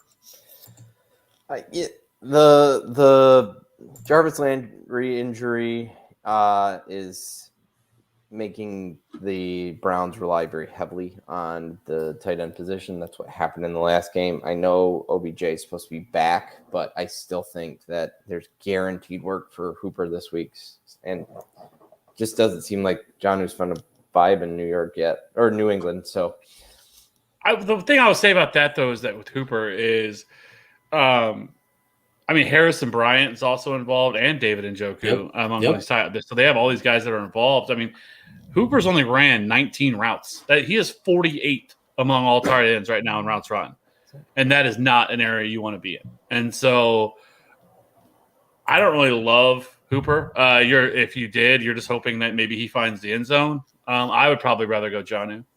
I changed my mind in view of that statistic that Kev just read me. Thank you. Another trade scenario, this one coming from James. Kev, going to throw this one to you. Would you trade Gibson, Godwin, and Pitts for Monty and Kelsey? So we're looking at Cook, Gibson, Damian Harris at running back, Ridley, D-Hop. What is this? Who did that? Who did that? Don't touch my drum set. You absolutely are not making that trade. Boom. There it is, James. I don't think you're making that. Yeah, I agree. Look at this. AB and Bell. What a shame we do not have a ring in Pittsburgh with those two. The best running back in the league at the time, best wide receiver in the league at the time. and not a damn thing to show for it. Fantastic defense. Gosh. Well, wouldn't go that far. Always appreciate the new faces coming in. What do you think of this? My Lord, what is this? Give up Dak, Amari, and Judy for Jeff Wilson. So Rodgers, Ridley, and Wilson. Giving up Dak, Amari, Judy for Rodgers, Ridley, Wilson. I need to know more with the quarterback situation to answer this better, because without knowing more, it seems like it's not worth it. Seems pretty level to me. You've got 2 hurt players who will return about the same time. You've got more or less equivalent quarterbacks. Ridley for Amari, maybe a slight edge to Ridley there. I don't know. Oh, I was reading that as A-Rob, not Aaron Rodgers. I apologize. I'm probably going with The Dak side. yes. Backside. Yep. Because I mean, Jeff Wilson may not be an absolute nothing. I mean, he may not even see the field whenever he comes back. Is he coming back from Kamara- Achilles or is it a knee injury? Neither. Oh, okay. He is What with was an ankle. Or Whatever, 6 month. high ankle. Torn meniscus. Meniscus. Okay. Yep, you had it. Got it. Salvi has a trade question. Kamara for Zeke, Kirk, and CPAT. Who wins? Kamara. Mm-hmm. Like Patterson doesn't matter, right? Like that, he's not really going to be a thing. You know, he'll have some weeks where he probably get some target and stuff like that, but he's not a thing. And Kirk doesn't really matter. Kirk's probably a waiver wire He's boomer flex bust. end of roster. He certainly will have weeks, but he's going to be really boomer bust. We need 3 here for Alfredo. Pick 3 in PPR. Lamb, Julio, Hollywood, Shepard, Aguilar. Lamb for sure. Julio for sure. In Hollywood. Yeah. Agreed. Also, I'm a little disappointed that this isn't a AFC Richmond player from Ted Lasso. It appears that it's a real football player. Who cares? Boo. I'm going to go Shepard Yep. over Hollywood. Yep, I'm going Shepard over Hollywood as well. And then 2 running backs, Najee, Melvin, Fournette, Saquon, Michelle. Najee and Saquon. Mm-hmm. Yeah. Joey needs 2 receivers, 2 running backs, and a flex. So let's start with the receivers. Bobby Tree, Sutton, Boyd, Marvin Jones. First 2. First 2. Yeah. 2 running backs, Zeke, Edmonds, Gibson, Mitchell. 3 running backs. And then 3 running backs. Zeke, Edmonds, and Gibson. Yeah. Agreed.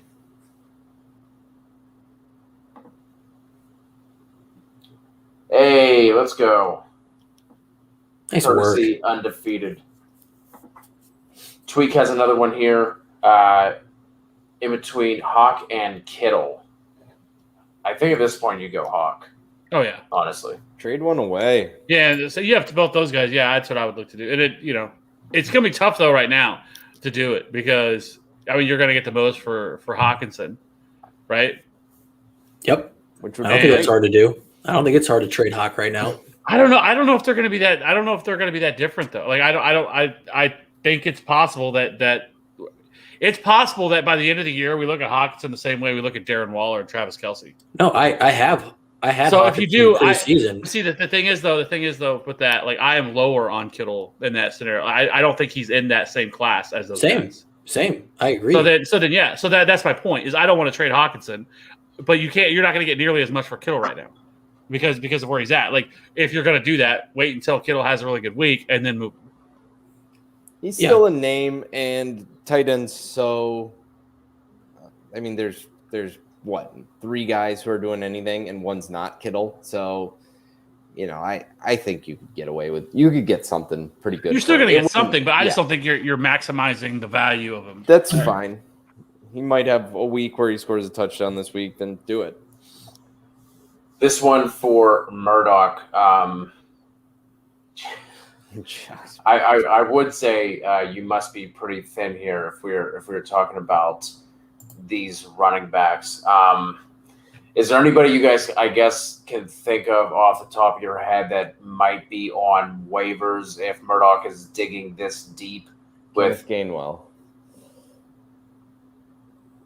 I assume he has to be rostered already, right? Okay. If we're talking about JP. I don't know. He's kind of the hot guy to pick up this week, though, right? Like, I mean, I should say he's somebody that was just added, so I could see and the uncertainty around San Francisco, so I could see people wanting to add him. I would prefer Trenton Cannon if I was going to pick up somebody from that backfield. But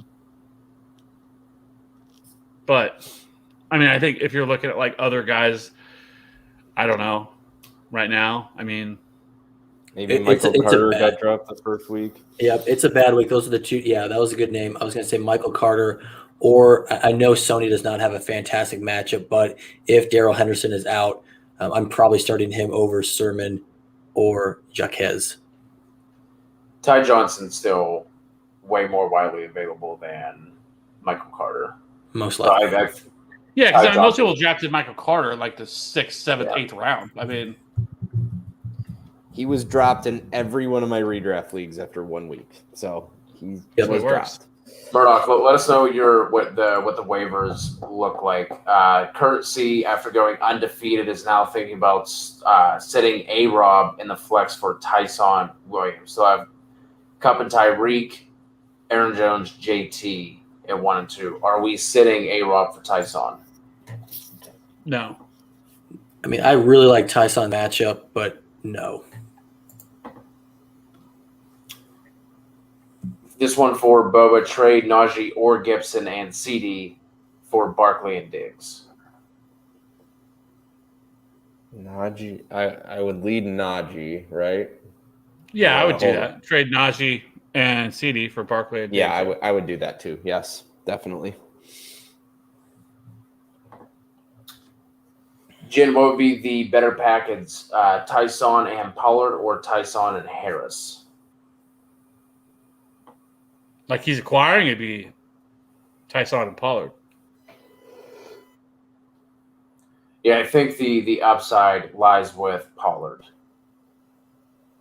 So if you're shooting upside, I'm going Pollard. If you're going safety, if you just need like that safe RB2 to just plug in every week and get you that, 8 to 11 points, I'm going Harris.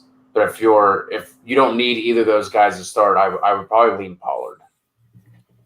Harris Just for was the pure- outsnapped by James White last week, Yep. so get used to it. And in a game that they were winning by 30. I love that Nate shows up and the graphics are still over his face, and we don't have the graphics. Yeah, you need the Jeff Okuda again, so I can get mad about that now that he's torn his Achilles. So this one here for UB, another trade scenario. Thoughts on trading Gibson and Godwin for Kamara, or if possible, Gibson and AJ Brown for Kamara and McLaurin. So Henry and Gibson at running back, AJB, Godwin, Thielen, Galladay at receiver. Would you trade Gibson and Godwin for Kamara? No.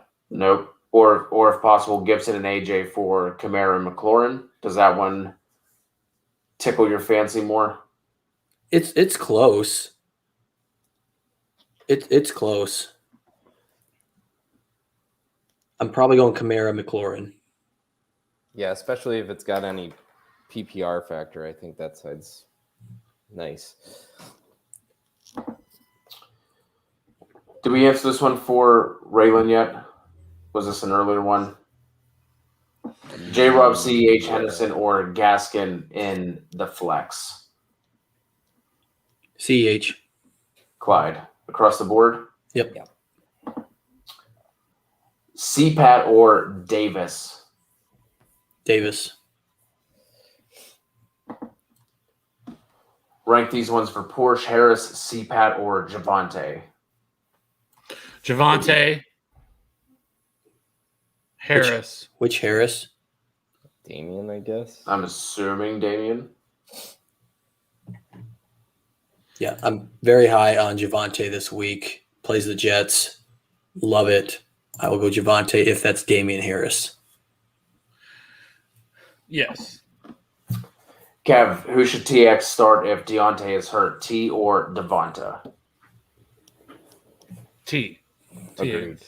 I would start Higgins no matter what, to Yep. be quite honest. Yeah. Robbie, T. Chris wants to know Amari or DJ Moore full PPR. Probably DJ Moore. Here we go. Renaissance man, Michael Carter or Cordell Patterson, week 3.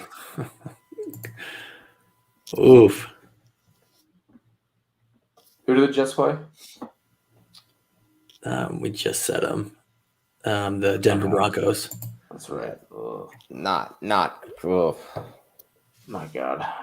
Well, so interestingly, Patterson had 3 goal line carries. One was sort of like a wildcat package where he Mhm. fumbled the snap. Yep. It was from the 1, so who knows if he would have kept it or not. Could have been a zone read, some sort of option play. And I'm defining goal line as inside the 10, so maybe that's not fair because one was from the 10 and one was from the 7. But those are still high value touches. I think if that's the case, then it's Patterson over Carter. But oof. I'm guessing this person spent money to get Patterson. I'm probably rolling out Patterson and seeing what you get with him this week.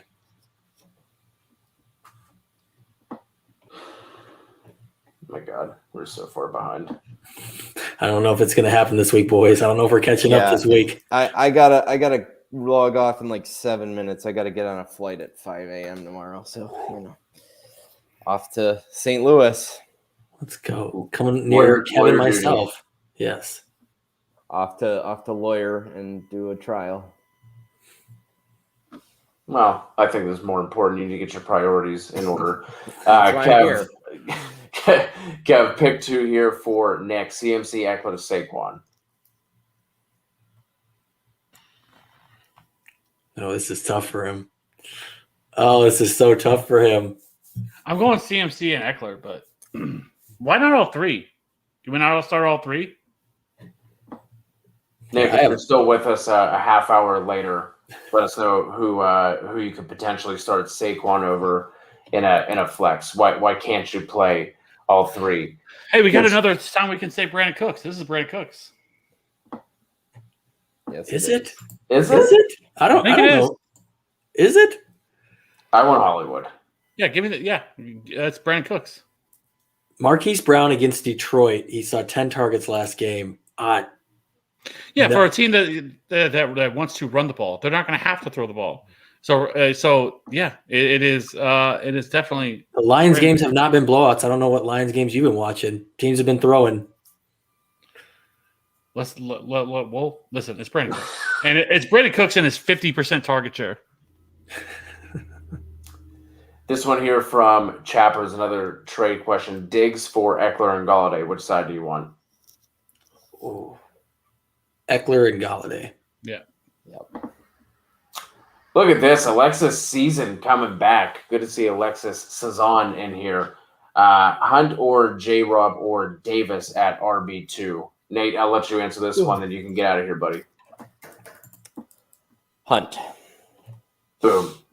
Nate, thank you for joining. If you guys Yeah. are watching with us for the first time, please make sure you guys are checking out the Trends videos. That deserves way more views than what they have been getting. And those drop typically Monday evenings. So be on the lookout for that. Nate, good luck in your case. I hope Thank you you. win. Thank Hope you. you're not representing a scumbag. Nope. We are defending, and from. Well, never mind. I won't say anything more. And no, the facts are good. So you love to see it. There you go. Now it's All just right, man. about arguing well. All right. Well, good to see you all. Love to do this again sometime. Yeah, man, for sure. Go win some Later, brother. championships, everybody. Talk to you soon. See you, man. Boba has another trade question. Gibson and Smith for Diggs and J-Rob in a PPR.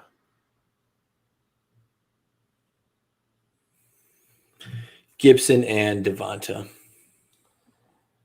Same for me. Charlie wants to know, is it worth trading A-Rob and Pollard for Moore and A.J. Brown?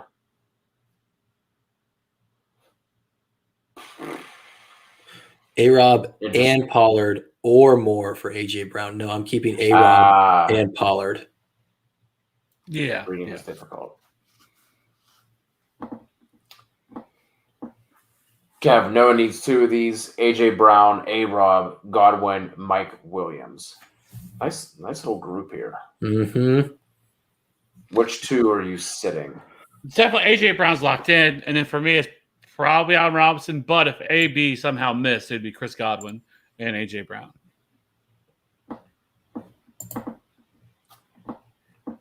Robbie, would it be ideal to trade Jamar for Devonta? I feel like Devonta's better established as a wide receiver. Chase has been on the come up as well in PPR.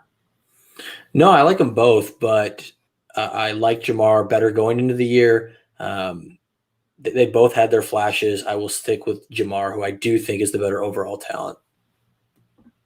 Okay, I'm going to throw these next 3 at you, all coming from Cole. Swift or Tyson? I'm gonna go Swift. Aaron Rodgers or Derek Carr? Rodgers. Panthers or Steelers D? Panthers. Robbie, Galladay or Claypool? Two of your guys. Gosh. Claypool's going to score eventually, but I think this is the game that Galladay absolutely gets back on track. I will go Galladay, but I hate it. Galladay, and I love it. Tron, Absolutely. yes. Hit accept. Absolutely. It's already been traded. Yes. Hit accept as fast as possible. Ivan wants to know, should I accept Godwin for MT in an 8-team league? Give me Godwin. Yeah, Ivan is getting Godwin. And that's Michael Thomas, right? Certainly. Well, yeah, of course. It's we're not even have to think about it. I mean, when is Michael Thomas even coming back? Was he at least another 3 weeks, right? Yeah, he can't come back until week 7. They have a bye week 6. Yeah, either way, no matter what, I still want Godwin. Mr. Wong, have Tannehill, Julio, and Bridgewater Fant. Which pair to start? Tannehill and Julio. This one from Igor. Gaskin or Harris, Kev? I'm gonna go Harris. Robbie, I know you're high on Sutton, but are you Thielen high? Oh, Thielen very high on Sutton. They are actually probably right next to each other. Oh, man. I have Thielen 1 spot ahead. I'm going to go against what I have. I'm going to go Sutton over Thielen. Kev, Tyson or J-Rob? Tyson. Hey, we caught up here pretty quick. I hope I did not skip 38 questions. People were getting nervous. They didn't see us, keeping up with the questions. So repopulate it. We're down to 3 people. Give us the questions. So here it is from Murdoch. 4 waivers: Hyde, Savon, Damian Williams, Tony Jones, Darrell Williams, Madison. Or what? Sermon, JP. Sermon and JP were waiver pickups. I think Murdoch has Sermon and JP. Okay. I was going to say Sermon, I think, yeah. needs to be rostered. And then probably Madison. We've seen Cook leave the game twice already. Barely ever finishes a 16-game season. I think Madison is probably the next guy for me. But he does not have standalone value. Correct. He does not. Watch out though for whenever Kenny Nwangu comes off IR. Comes off the Achilles injury. Is that what it was? Yep, I think it was from college, I believe. No, he was practicing. I think he was injured during the draft process, was he not? I could be mistaken. No, he was practicing. He was practicing during camp. He has. I could be mistaken. Okay. Well, anyway, yeah, the answer here out of that group is Madison. Kicker question: Prater or Greg the Leg? Give me Matty P here Mhm. on this one. Kicker expert. Let's go. Let's go. Brian wants to know, how's my 8-man league looking here? Wilson, Diggs, CD, Woods, Deontay, McCaffrey, JT, CEH, Kelsey. Chef's kiss. Beautiful. Anywhere I can improve, thinking on maybe Woods and Deontay for a better wide receiver. Any suggestions? Yeah, I think he can buy low on a Calvin Ridley. I think he could. I don't know if he can get Devontae Adams, but I think you can definitely buy low on a Calvin Ridley. But if you can lock in what I think is a top 5 guy, not getting Hill, Devontae would be 2 for me, Ridley 3, Hop is 4, 5 you can have some discussions. Diggs probably already on his team, right? I would try and get like a Metcalf. That's fine. I think I had Metcalf preseason at like 6, so yeah, that'd be fine. Go for Ridley first would be my suggestion. Hector wants to know, how long should I hold LaVisca and Ayuk? Ayuk, I think you continue to hold. Let's see how that one plays out. I'm not as high on LaVisca, I think, as consensus with the community. I just don't know if his ADOT or touchdown potential is very high. And I think you're going to see a lot of games where he just has, 6 for 45 or 6 for 60 if he gets that many receptions. So I'm not very high on LaVisca. If there's better options out there, I'd want to know who they are, but I'm fine with moving on from him. Hector, let us know if there's someone you're potentially thinking about picking up, and we can help guide you through that a little bit more. Baki, DJ or Stafford? I'll throw it to you guys because I know both of you have Daniel Jones as QB1 this week, as a QB1. So I have Stafford. I have Stafford at 11 and Jones at 12. I love being the high guy on Daniel Jones. That means it's absolutely going to crash and burn. Cody, we talked about it on the quarterback show. Daniel Jones, I love his matchup a lot better. I'm going to go Daniel Jones here. Boba, yes, take Devonta Smith there. We cannot trust J-Rob at this point. James Morton has C.H. Drake, Zach Moss, and Pollard need to start one for the RB2 spot. Clyde. Across the board. Pick and pop. Lamar Jackson, Aaron Jones, Alvin Kamara, Swift, Thielen, Debo, Kittle, A-Rob, Jamar, Singletary. Where is the question? Just if this is probably good. Like, do we need to switch anybody from bench into the starting lineup? I'm probably going A-Rob over Debo. I know Debo is hard to sit right now. A-Rob has not been who you wanted him to be, but I do have A-Rob quite a bit higher than Debo in my rankings. Only change I would make. Yeah. And you can drop Jarwin. You have Kittle. There's no reason for you to have Blake Jarwin in that lineup. And you can also drop Derek Carr as well. You can drop both of those. Maybe pick up another running back because obviously you're pretty set at receiver. So look for some high upside running back. Can he upgrade at wide receiver there? Sell high on Adam Thielen, scoring some touchdowns right off the rip, and maybe Thielen and Debo, and then he'd have whoever comes back. Hopefully, you're getting a top 7-8 guy, maybe an AJ Brown, and then you have AJ Brown and Allen Robinson. I'd love to see him maybe upgrade here at wide receiver, sell high on a couple guys. That'd be my thought. Yeah, I definitely think that's something you should be looking to do for sure. Middle Stoic wants to know Madison or Tony Jones rest of the season. Cav, who you got? I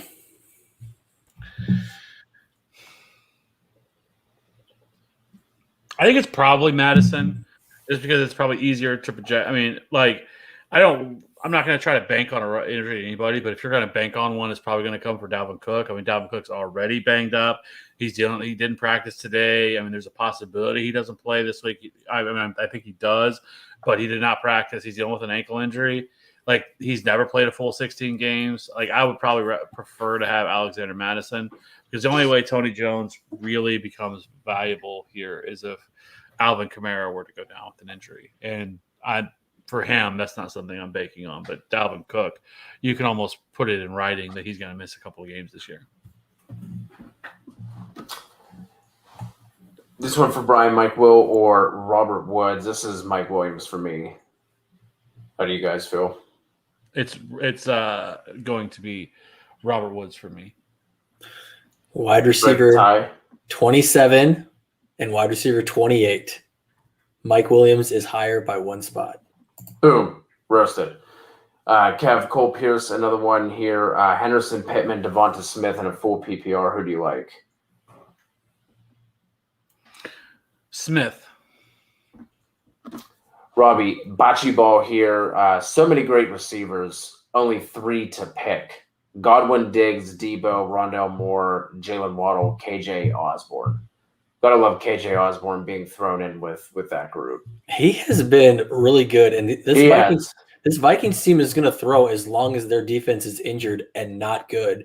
Now, will their wide receiver 3 still get 9 targets every week? I don't think so. But you're going with your first 3 guys, Godwin, Diggs, Debo. Kev, you said you were going to start Woods over Williams in that last question for Brian. How do you feel about Woods in general? I think he's fine. I mean, obviously he's been overshadowed by Cooper Kupp, and Cooper Kupp's just explosion.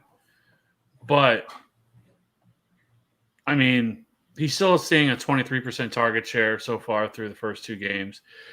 He's playing 90% of the snaps. I mean, he's found the end zone. I mean, he's still Robert Woods. I think it's going to equal out some between the two of them, between Kupp and Woods. And this is going to be a matchup where they're going to have to. I mean, this is going to probably now. Of course, we said this last week about the Cowboys Chargers game and how all the excitement we had for that game, and it ended up with a 20-17 barn burner with just the running backs running the ball. But this game shakes out to be a really high-scoring affair, and so I think Robert Woods is in play for sure. And the reason I would play him over Mike Williams in that last question is because I am a little bit concerned with L'Jarius Sneed, who is a very good corner, and that is likely who he's going to be matched up against on the KC side of things. So that would be my concern with Mike Williams. I still think Mike Williams can be okay, but I just prefer Robert Woods. Robbie, Najee for Taylor. Which side do you want? I'm going to go Jonathan Taylor. Kev, are you pulling the trigger on Justin Fields this week over Tannehill? I definitely think you should. I think you could. Let me rephrase that. I would actually. Yeah, I'm going Justin Fields over him. Like I said, I have strongly thought back and forth that he should be in the consideration as a top 12 quarterback this week. With his anytime where do you have him? I currently right now have him 16.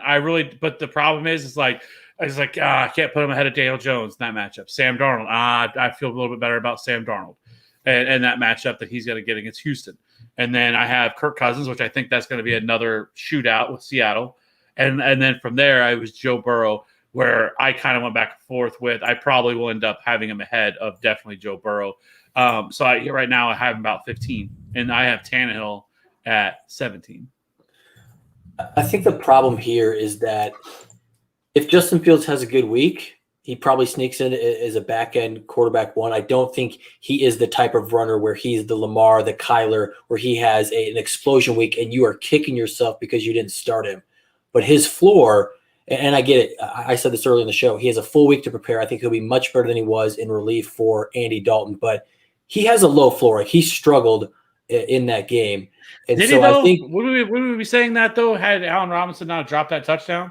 Sure. No, and if you want a box score look and goes, oh, he has 2 touchdowns, but he was inaccurate in that game.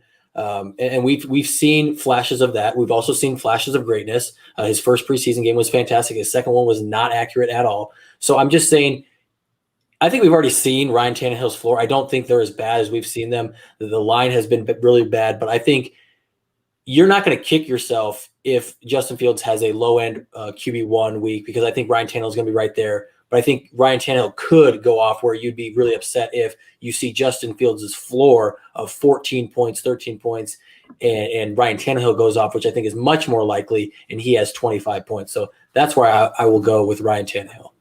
Is it more likely? I mean, he hasn't done it yet.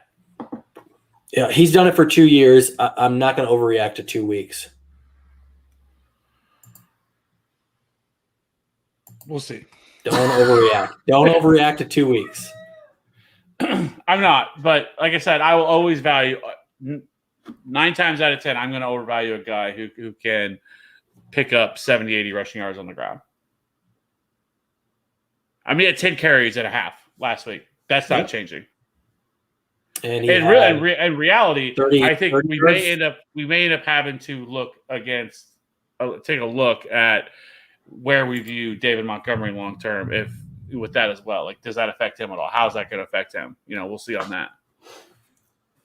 Appreciate Pick and Pop coming through with the super sticker. No seeds, no stems, just that real sticky, icky. Whatever the hell that means. Robbie would be the one who does not, who doesn't, who Have you never heard that before? My Lord. Nope. My God. Somebody send Robbie a CD, some iTunes credits or something. A CD. Does anybody listen to CDs anymore? You're showing your age here, Cody. Come chat, on. Does anybody in the chat still listen to CDs? Does anybody? I just want to know. Or iTunes, like just Apple Music, Spotify. Come on now. You said that you want to. Oh, because I was thinking of I was. Hey, do you still have LimeWire downloaded on your computer?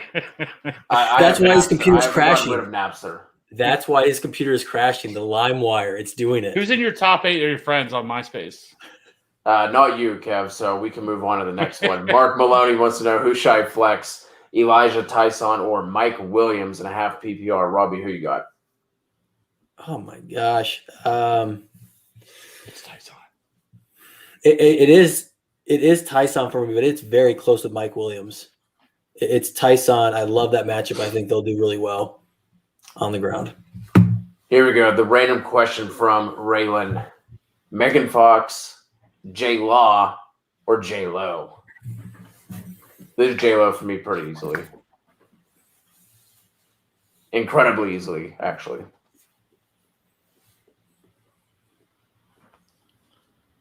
This is tough. It's not. I don't know. Megan Fox. Transformers Megan Fox. Who is Robbie Googling right now? Or is the all right, Robbie, blink twice if your wife is sitting next to you and you're typing it into the chat. No, I'll be honest. I forgot who Jennifer Lawrence was. Thank you for calling me out. I'm really bad with actors and actresses. I am not good at this game. Jennifer Lawrence, I've got it down. Third for me, I will go J-Lo, Megan Fox, Jennifer Lawrence. Kev, who did you say? I'm going Megan Fox. Just to be different. Devonta Smith or a banged up Deontay? If Deontay plays, I'm playing with him. Yes. Robbie, I'm forcing you to answer this one. Kev, let Robbie have the floor. Is Ronald Jones droppable? As Kev would ask with any other name other than Ronald Jones, who are you dropping this individual for? I want to know who you're picking up. And I will stick with that mantra of this is where we're at though with Ronald Jones that normally would just be like, no. I will say, even as somebody who hates Ronald Jones, is probably a little. This happened last year. Last year. And what did we see? The thing with him, though, I think is going to be the most frustrating, though, is you're never going to know when to ever play him. I agree. And so that to me is the frustrating part with Ronald Jones, is because he's going to have some good weeks this year. It's going to happen. And I think once you get in some better game script games they're going to have and stuff like that, where you see it, because I thought last week was going to be a week where he was actually going to be a little bit better than what he ended up being. But he does one thing wrong each week, which is on him, which I'm not defending him. He does one thing wrong each week. Fumbled week 1, missed an easy blitz pickup, and then he's done the rest of the night. Like, he has no leash whatsoever, and it's wild. Like, one mistake. So that's his problem. Is he just keeps on making these. Why is Peyton Barber still employed? Doesn't fumble, pass blocks. Like, that's the two things that Ronald Jones can't do. I feel like Bruce Arians hates Ronald Jones and only plays him just to because he's like required to or something. And then as soon as he makes a mistake, he just gets him out of there because like he's never committed to him. He's ever even back when they had to. When Leonard Fournette was out, we saw the streak of Ronald Jones being a top 5 running back for 3 weeks. So that's when that's why you have to. That's why personally I would say, unless you're getting somebody with that type of upside, if the other running back in that committee goes down, that's why I wouldn't drop Ronald Jones, because we've seen what can happen if the Leonard Fournette isn't in the picture. Yeah, I mean, do we remember Keyshawn Vaughn when he was a thing? I remember our Ronald Jones versus Keyshawn Vaughn bet, and how funny that is now, because they're like running backs 3 and 4 on their own team. It's yeah, you still won, but yeah, it was an ugly win. Raylan, you probably can't do this straight up. You probably have to add a little bit to J-Rob. So let us know what other smaller pieces, because as bad as CEH has been, it's not like J-Rob has inspired any sort of confidence either. So let us know if there's some smaller pieces you might be able to add to J-Rob to be able to get Clyde. This one is Mike Williams for me, even if Josh Jacobs plays. What do you guys think? Kev reacted too slow. Robbie was shaking his head yes, so we were moving on. Kev, throwing this one to you. Would you trade Davis and Devonta for Bobby Trees? No.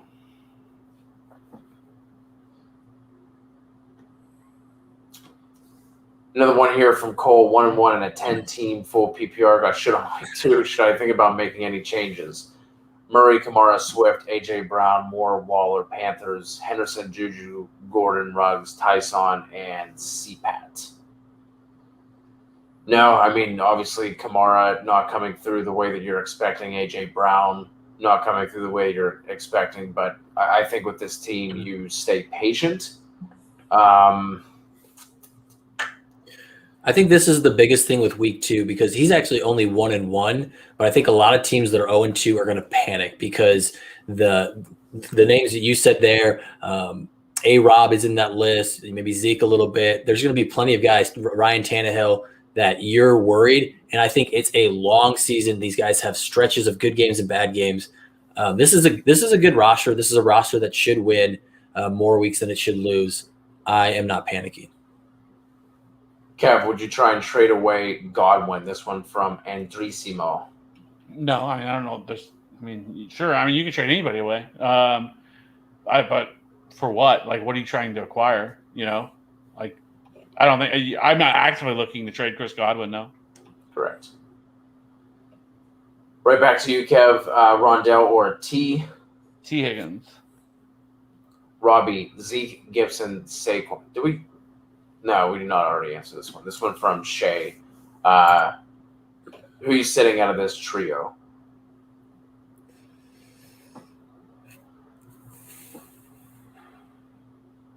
Zeke and Gibson are right back-to-back 12 and 13. I might go Gibson over Zeke, even though I have Zeke one spot higher. I might go Gibson in this situation, but very close. Kev, if Caleb can trade away Gibson and AB for Metcalf or Ridley. Metcalf and Ridley. But it says for either. So I'm assuming that the and should be an or. Oh, absolutely. In this instance. No, thanks. I am never looking to trade away a running back, especially a top end running back, for a wide receiver, right? Because they are harder to find.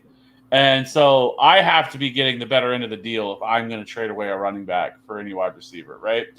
And AB, I think, is a fine wide receiver 3 in his own right. And so I just don't think I know Gibson hasn't like exploded, but through the first 2 games, but his time's going to come, and I just can't do it.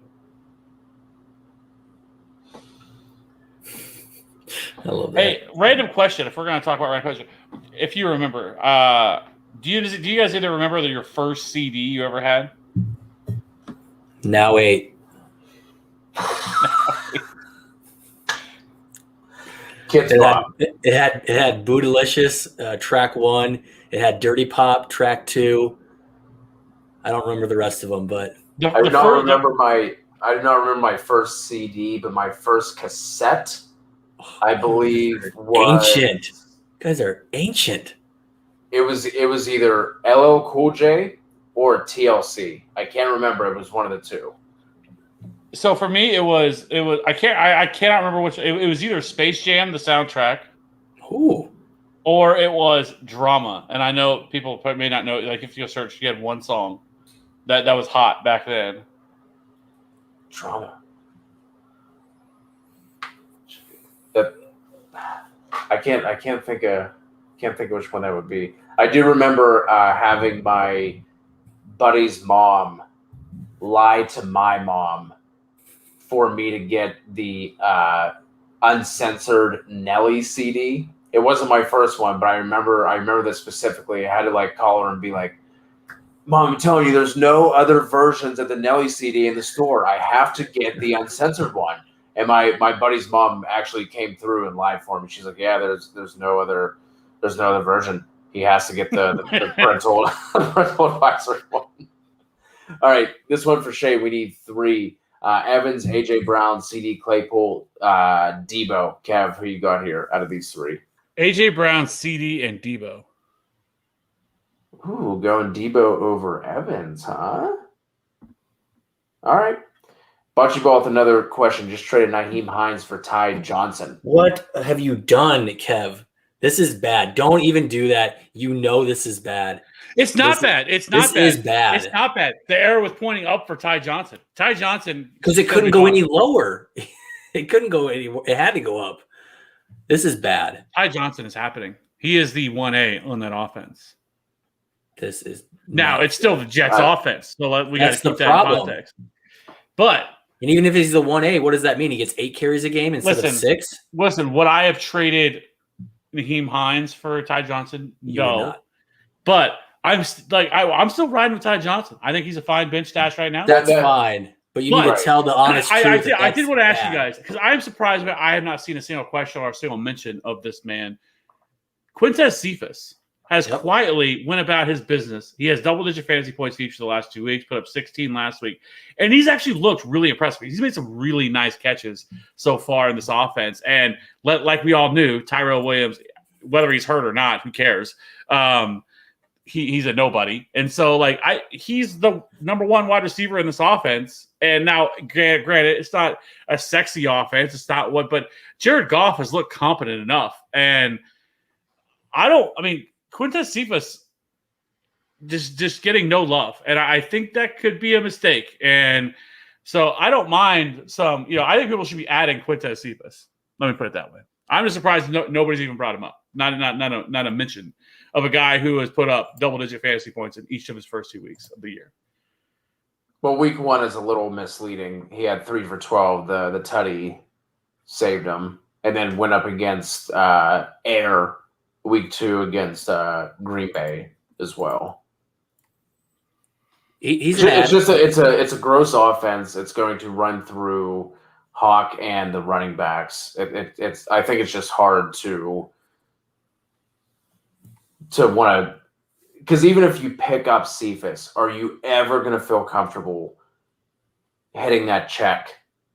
I definitely think you would. Yeah. Like when bye weeks start. Yeah. I think, depending on your situation. Yeah. I think you would then.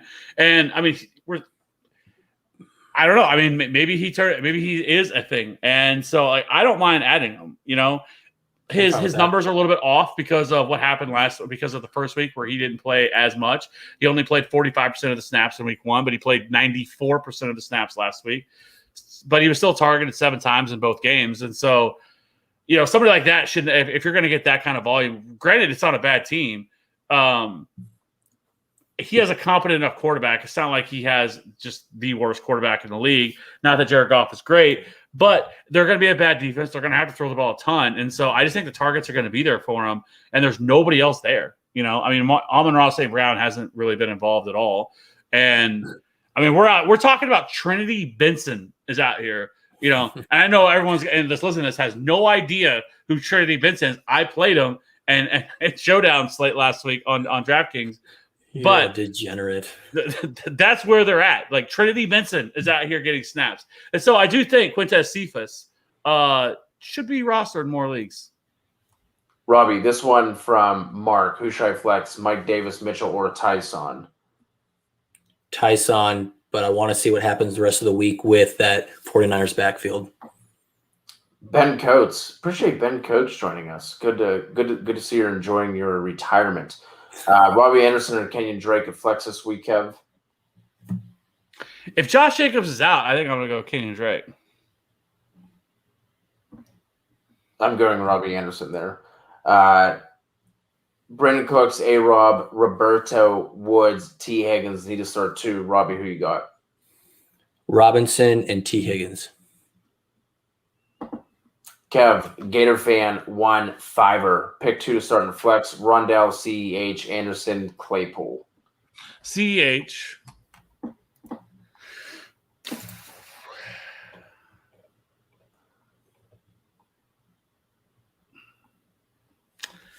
Damn. I guess I'm gonna go go Claypool, the other one. Who are you deciding between? Rondell Moore. Yeah. Oh my god, dude! AOL was so amazing. Remember the 80 hours, 180 hour CDs they used to send you in the mail, or you could get them out of magazines and stuff. Yep. I remember fighting with my I have a brother and 2 sisters, and because my parents would set up block times for us to be able to use it, and so if you went over by a minute, motherfuckers were standing there staring down your neck, you better get off that motherfucking shit right now. My time, yeah, good times. AOL was the best. Derek just picked up Sterling Shepard, Pollard, and Goddard.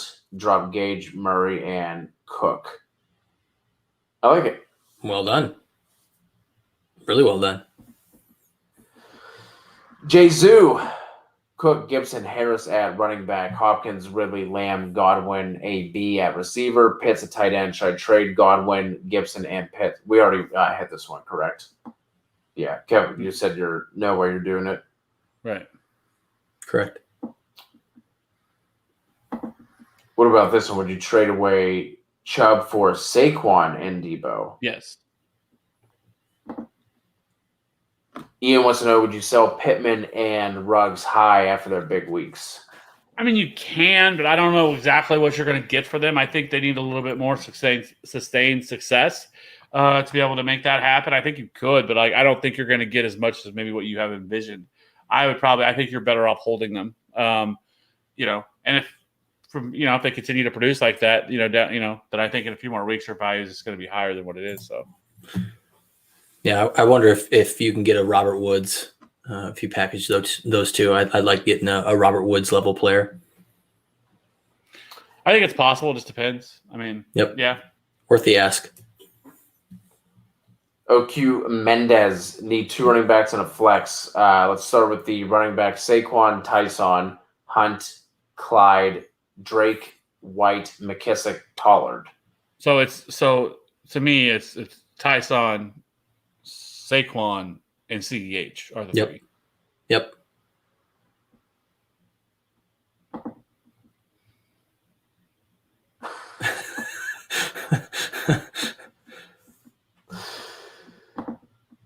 Karn, what is going up? What is going up? My God. Yep, there it is. Rashad Bateman, and it's not even close. Yes, for sure, Bateman. Do I start Zeke and Pollard if I have both this week? Robbie.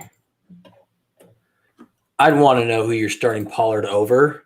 I think I have him as a top 30 running back, so he's startable in the right situation.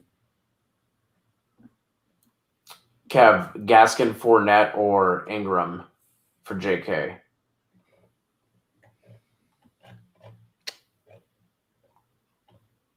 I'm gonna go Gaskin. Another trade one here. What do you think I could realistically get if I package Clyde and Robbie Anderson? Not that much because both of them have been terrible to start the year. Correct. Or I guess Robbie Anderson had the 57-yard touchdown in the week one, but you're not going to get that much. Like, we're not trying to sell low on players, okay? Try to sell high because you're just not going to get the return that you're looking for. So you're not going to be able to get a whole lot for those guys. A lot of people think this CEH is completely dead. On the other hand, if you don't own CEH, I think he's a definite buy for people to try to buy low. But in this scenario, no, I think you hold them. Would you guys upgrade those to a Najee, who would also be a buy low in this situation, or is CH too close to Najee? I don't think you'd be able. I don't know if you'd be able to get that because I think people still look at Najee and say, well, he's a rookie. We don't really know yet on Najee. We'll give him the benefit of the doubt.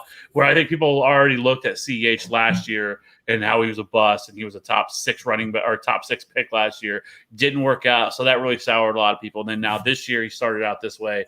Like, people are really just looking at him like he's completely dead. And I'm not far off of thinking that if he doesn't, like, we're realistically looking at the Chiefs looking at it for another running back next year because if he does not get it together.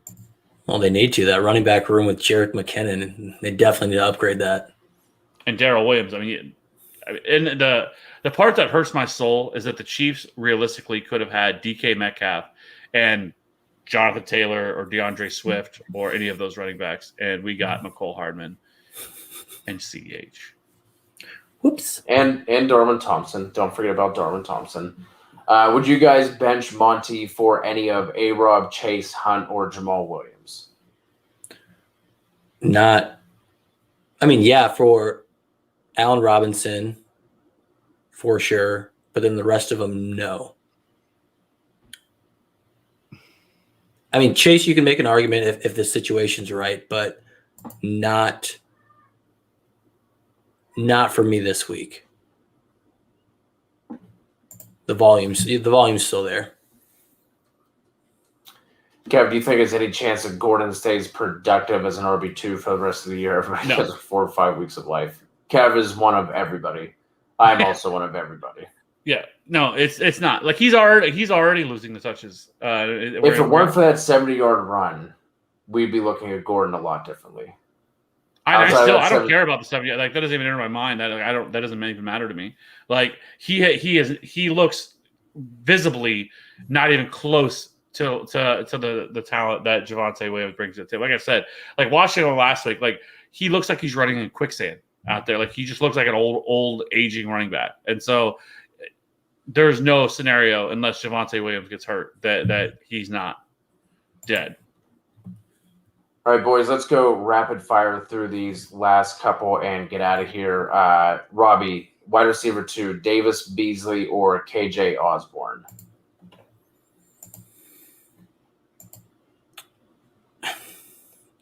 I guess Corey Davis. Kev, Carter's trying to acquire Najee or Saquon. Team is Carson, Gaskins, Hunt, Diggs, TMC, Kelsey, Devonta Pittman, Jamal, KJ Osborne, Elijah Moore, and Cephas. So this is tough because I would say your best bet of doing it is probably going to have to include Chris Carson, but you're kind of still just creating another issue with you're still only having one. And so, like, if you could, I think I would probably go with Hunt. And then you're going to have to continue to stack this with probably – you're going to have to overload it and go like Jamal Williams and probably Devonta or Pittman and see if you can get somebody to bite on that. Because you could trade Carson, right? But I don't want to trade Chris Carson because at that point you're not really improving all that much, right? Because Chris Carson, when healthy, is still kind of like a borderline RB1 himself. But he doesn't have the ceiling that Saquon does at all. And you could probably make case he does over Najee. But I mean, so it's tough. But I still feel like if you're getting rid of one, it's not really that big of an upgrade. So with Saquon, I think it definitely could be. But you're taking a lot of risk. So I would try to package some of these other lesser players together and try to get like Saquon. But if you're going to do it, you better do it now, because if Saquon goes off, that's off the table. Gaskin or Singletary for Bocce here, Robbie? It's probably Gaskin. Kev, flex, Hollywood, Juju, or Miles?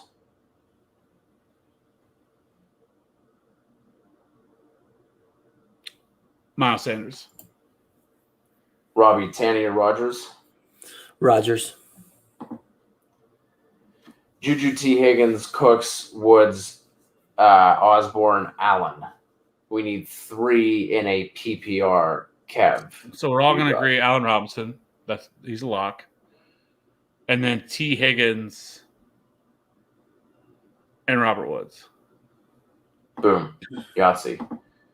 Robbie, how long does Shea hold on to Sermon? I mean, loaded question. You have to see how it works out. But, I mean, you're still hanging on to him this week. If he's out because of a concussion, I'm still hanging on to him next week. I think in the indefinite future. I'm going to throw this 3 to you, Robbie, since Kev just had the last one. Keenan Allen, Allen Robinson, Moore, Sutton, Marvin Jones, Godwin, Cooks. Which 3? Allen, A-Rob, Cortland, Godwin, and Sutton are going to be close for me. Probably Sutton, unless we find out that AB is out. Sim City, speaking of the AOL days, Kev, thoughts on Christian Kirk and Fant for Shepard?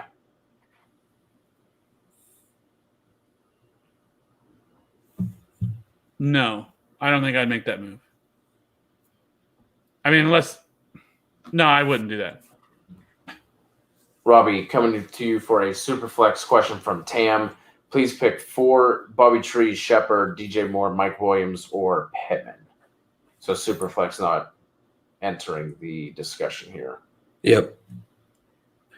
DJ Moore, Shepard, Trees, Mike Williams. Boom. So here was in response to, can you start Zeke and Pollard? Harris Hunt, Jamal Williams, CPAT, Pollard. Pick one after Zeke. I'm starting Damian Harris and Hunt over Pollard. Probably Jamal Williams as well. Kev, is Devontae Parker droppable? Yeah, I think you can. I would not. I would not. He leads the team in targets. I think he's gotten 15 in 2 games. I get it. They're going to have a quarterback downgrade. Will Fuller comes into the picture, but the Will Fuller thing is really, really interesting. I'm not sure how that all shakes out. If he's back just fine, maybe in time you can, but he's still a hold for me for one more week. But Jared Allen, Baker hurt. Would Kareem Hunt be a viable single flex in a 10-man PPR? Is that Landry. Jarvis? Yeah, Landry. Okay. It's like, who is Jared?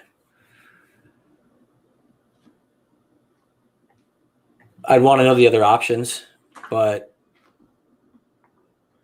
10-man, I mean, you're getting on the fringe. He's outside my top 20 running backs. So he's a fringe flex. Staying in Cleveland, is OBJ a good play over Pittman this week? I would. Kev, start Robbie Anderson, Marvin Jones, or Pittman at flex? Marvin Jones. This is Saquon at the RB2. James. Should I trade Gibson and AB for Metcalf or Ridley? We already got to that one. Would not.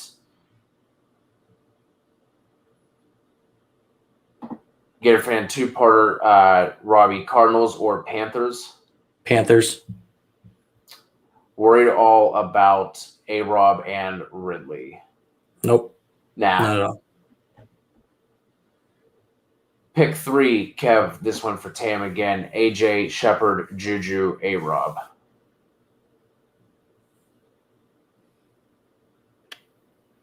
I'm sitting Juju. Let me rephrase that. If Deontay's out, I am sitting Juju. Or if Deontay plays, I'm sitting Juju. If Deontay's out, I'm playing Juju and sitting Shepard. Ending the show on this one, I can't answer because I don't think I've ever had Popeyes. There's no Popeyes around here, and I haven't had KFC since I was like 13.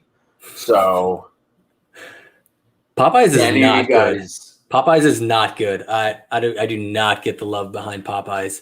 I've only had it a couple times, but each time it has been a disappointment. KFC for the win. Kev.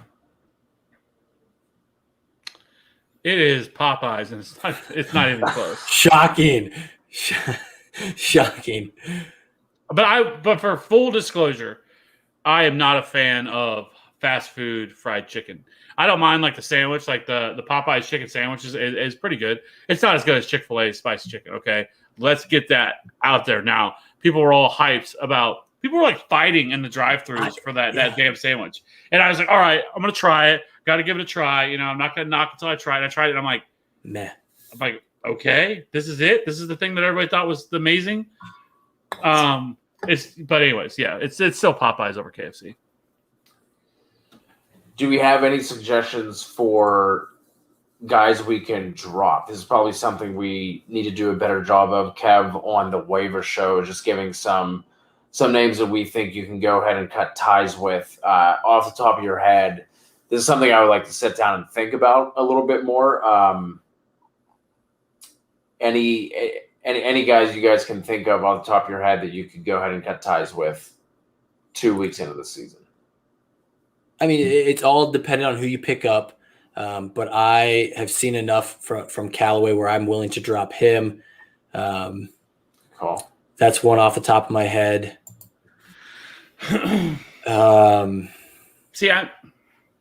Laviska is a guy I mentioned before. He's probably not quite there yet, but he's on the fringe where if I have a better option than Laviska that I think has a higher ceiling, he'd be a guy for me. Trying to think more off the top of my head, pulling up some rankings here.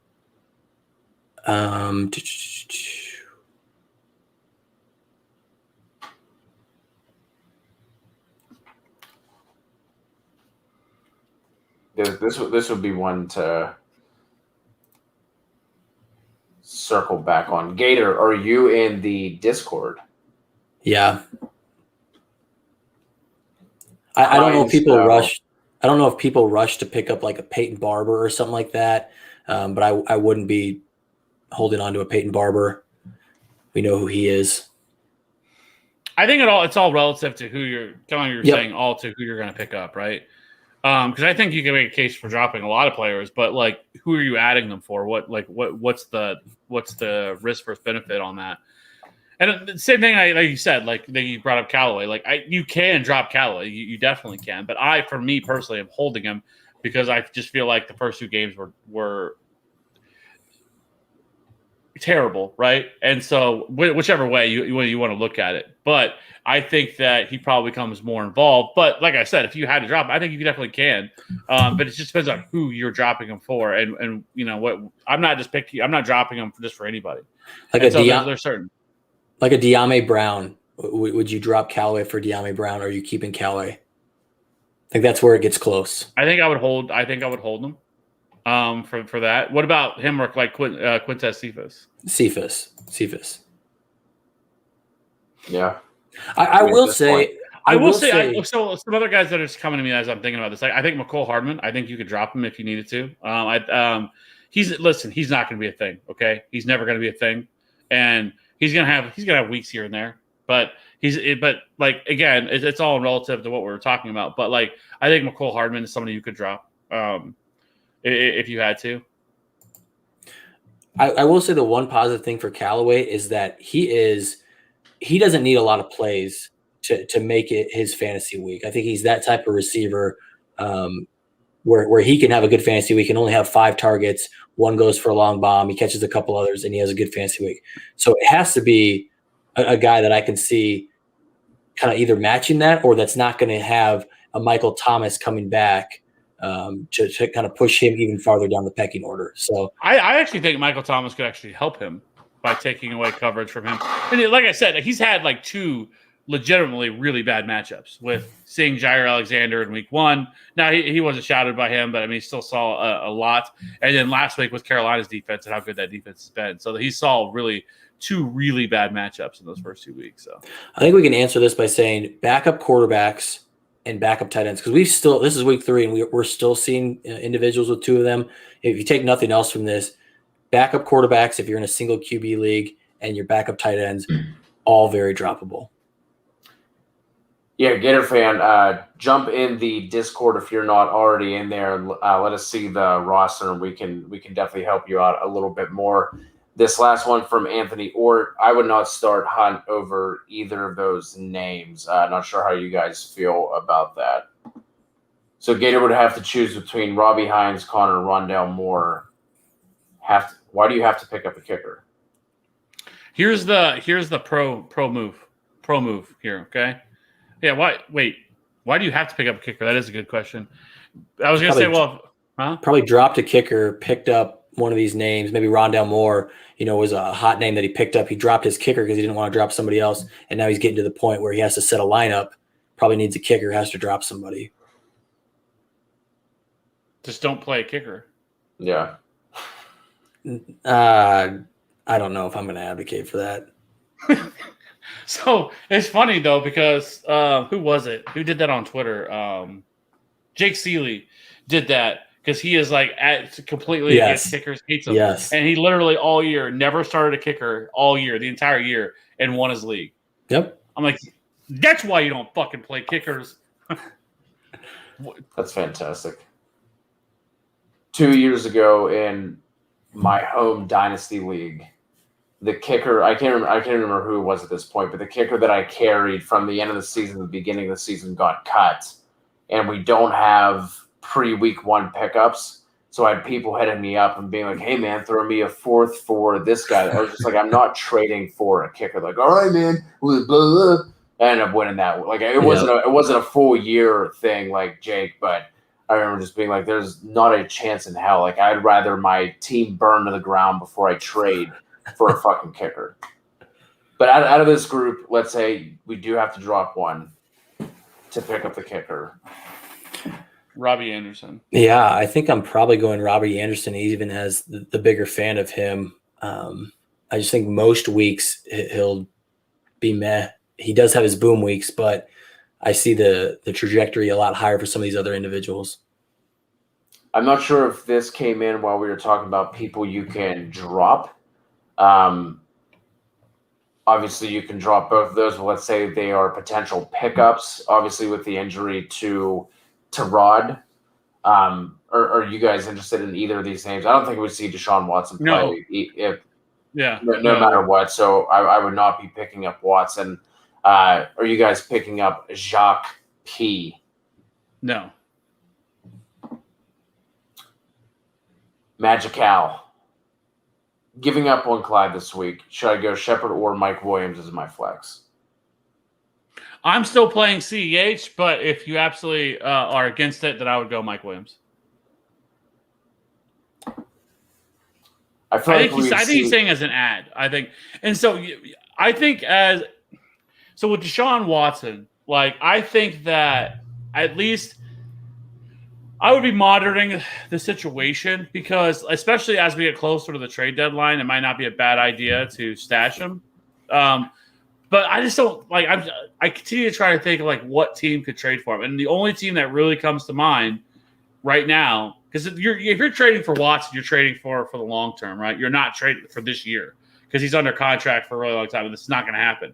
And the only team that really comes to mind, honestly, is probably Washington.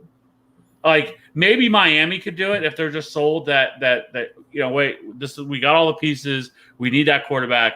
Tua's not it. So like those two could be the only two. But past that, like I don't see another team doing it right now. Now in the offseason, sure, but if it's gonna happen in season, like there's very, very few teams that I could see actually do it in season.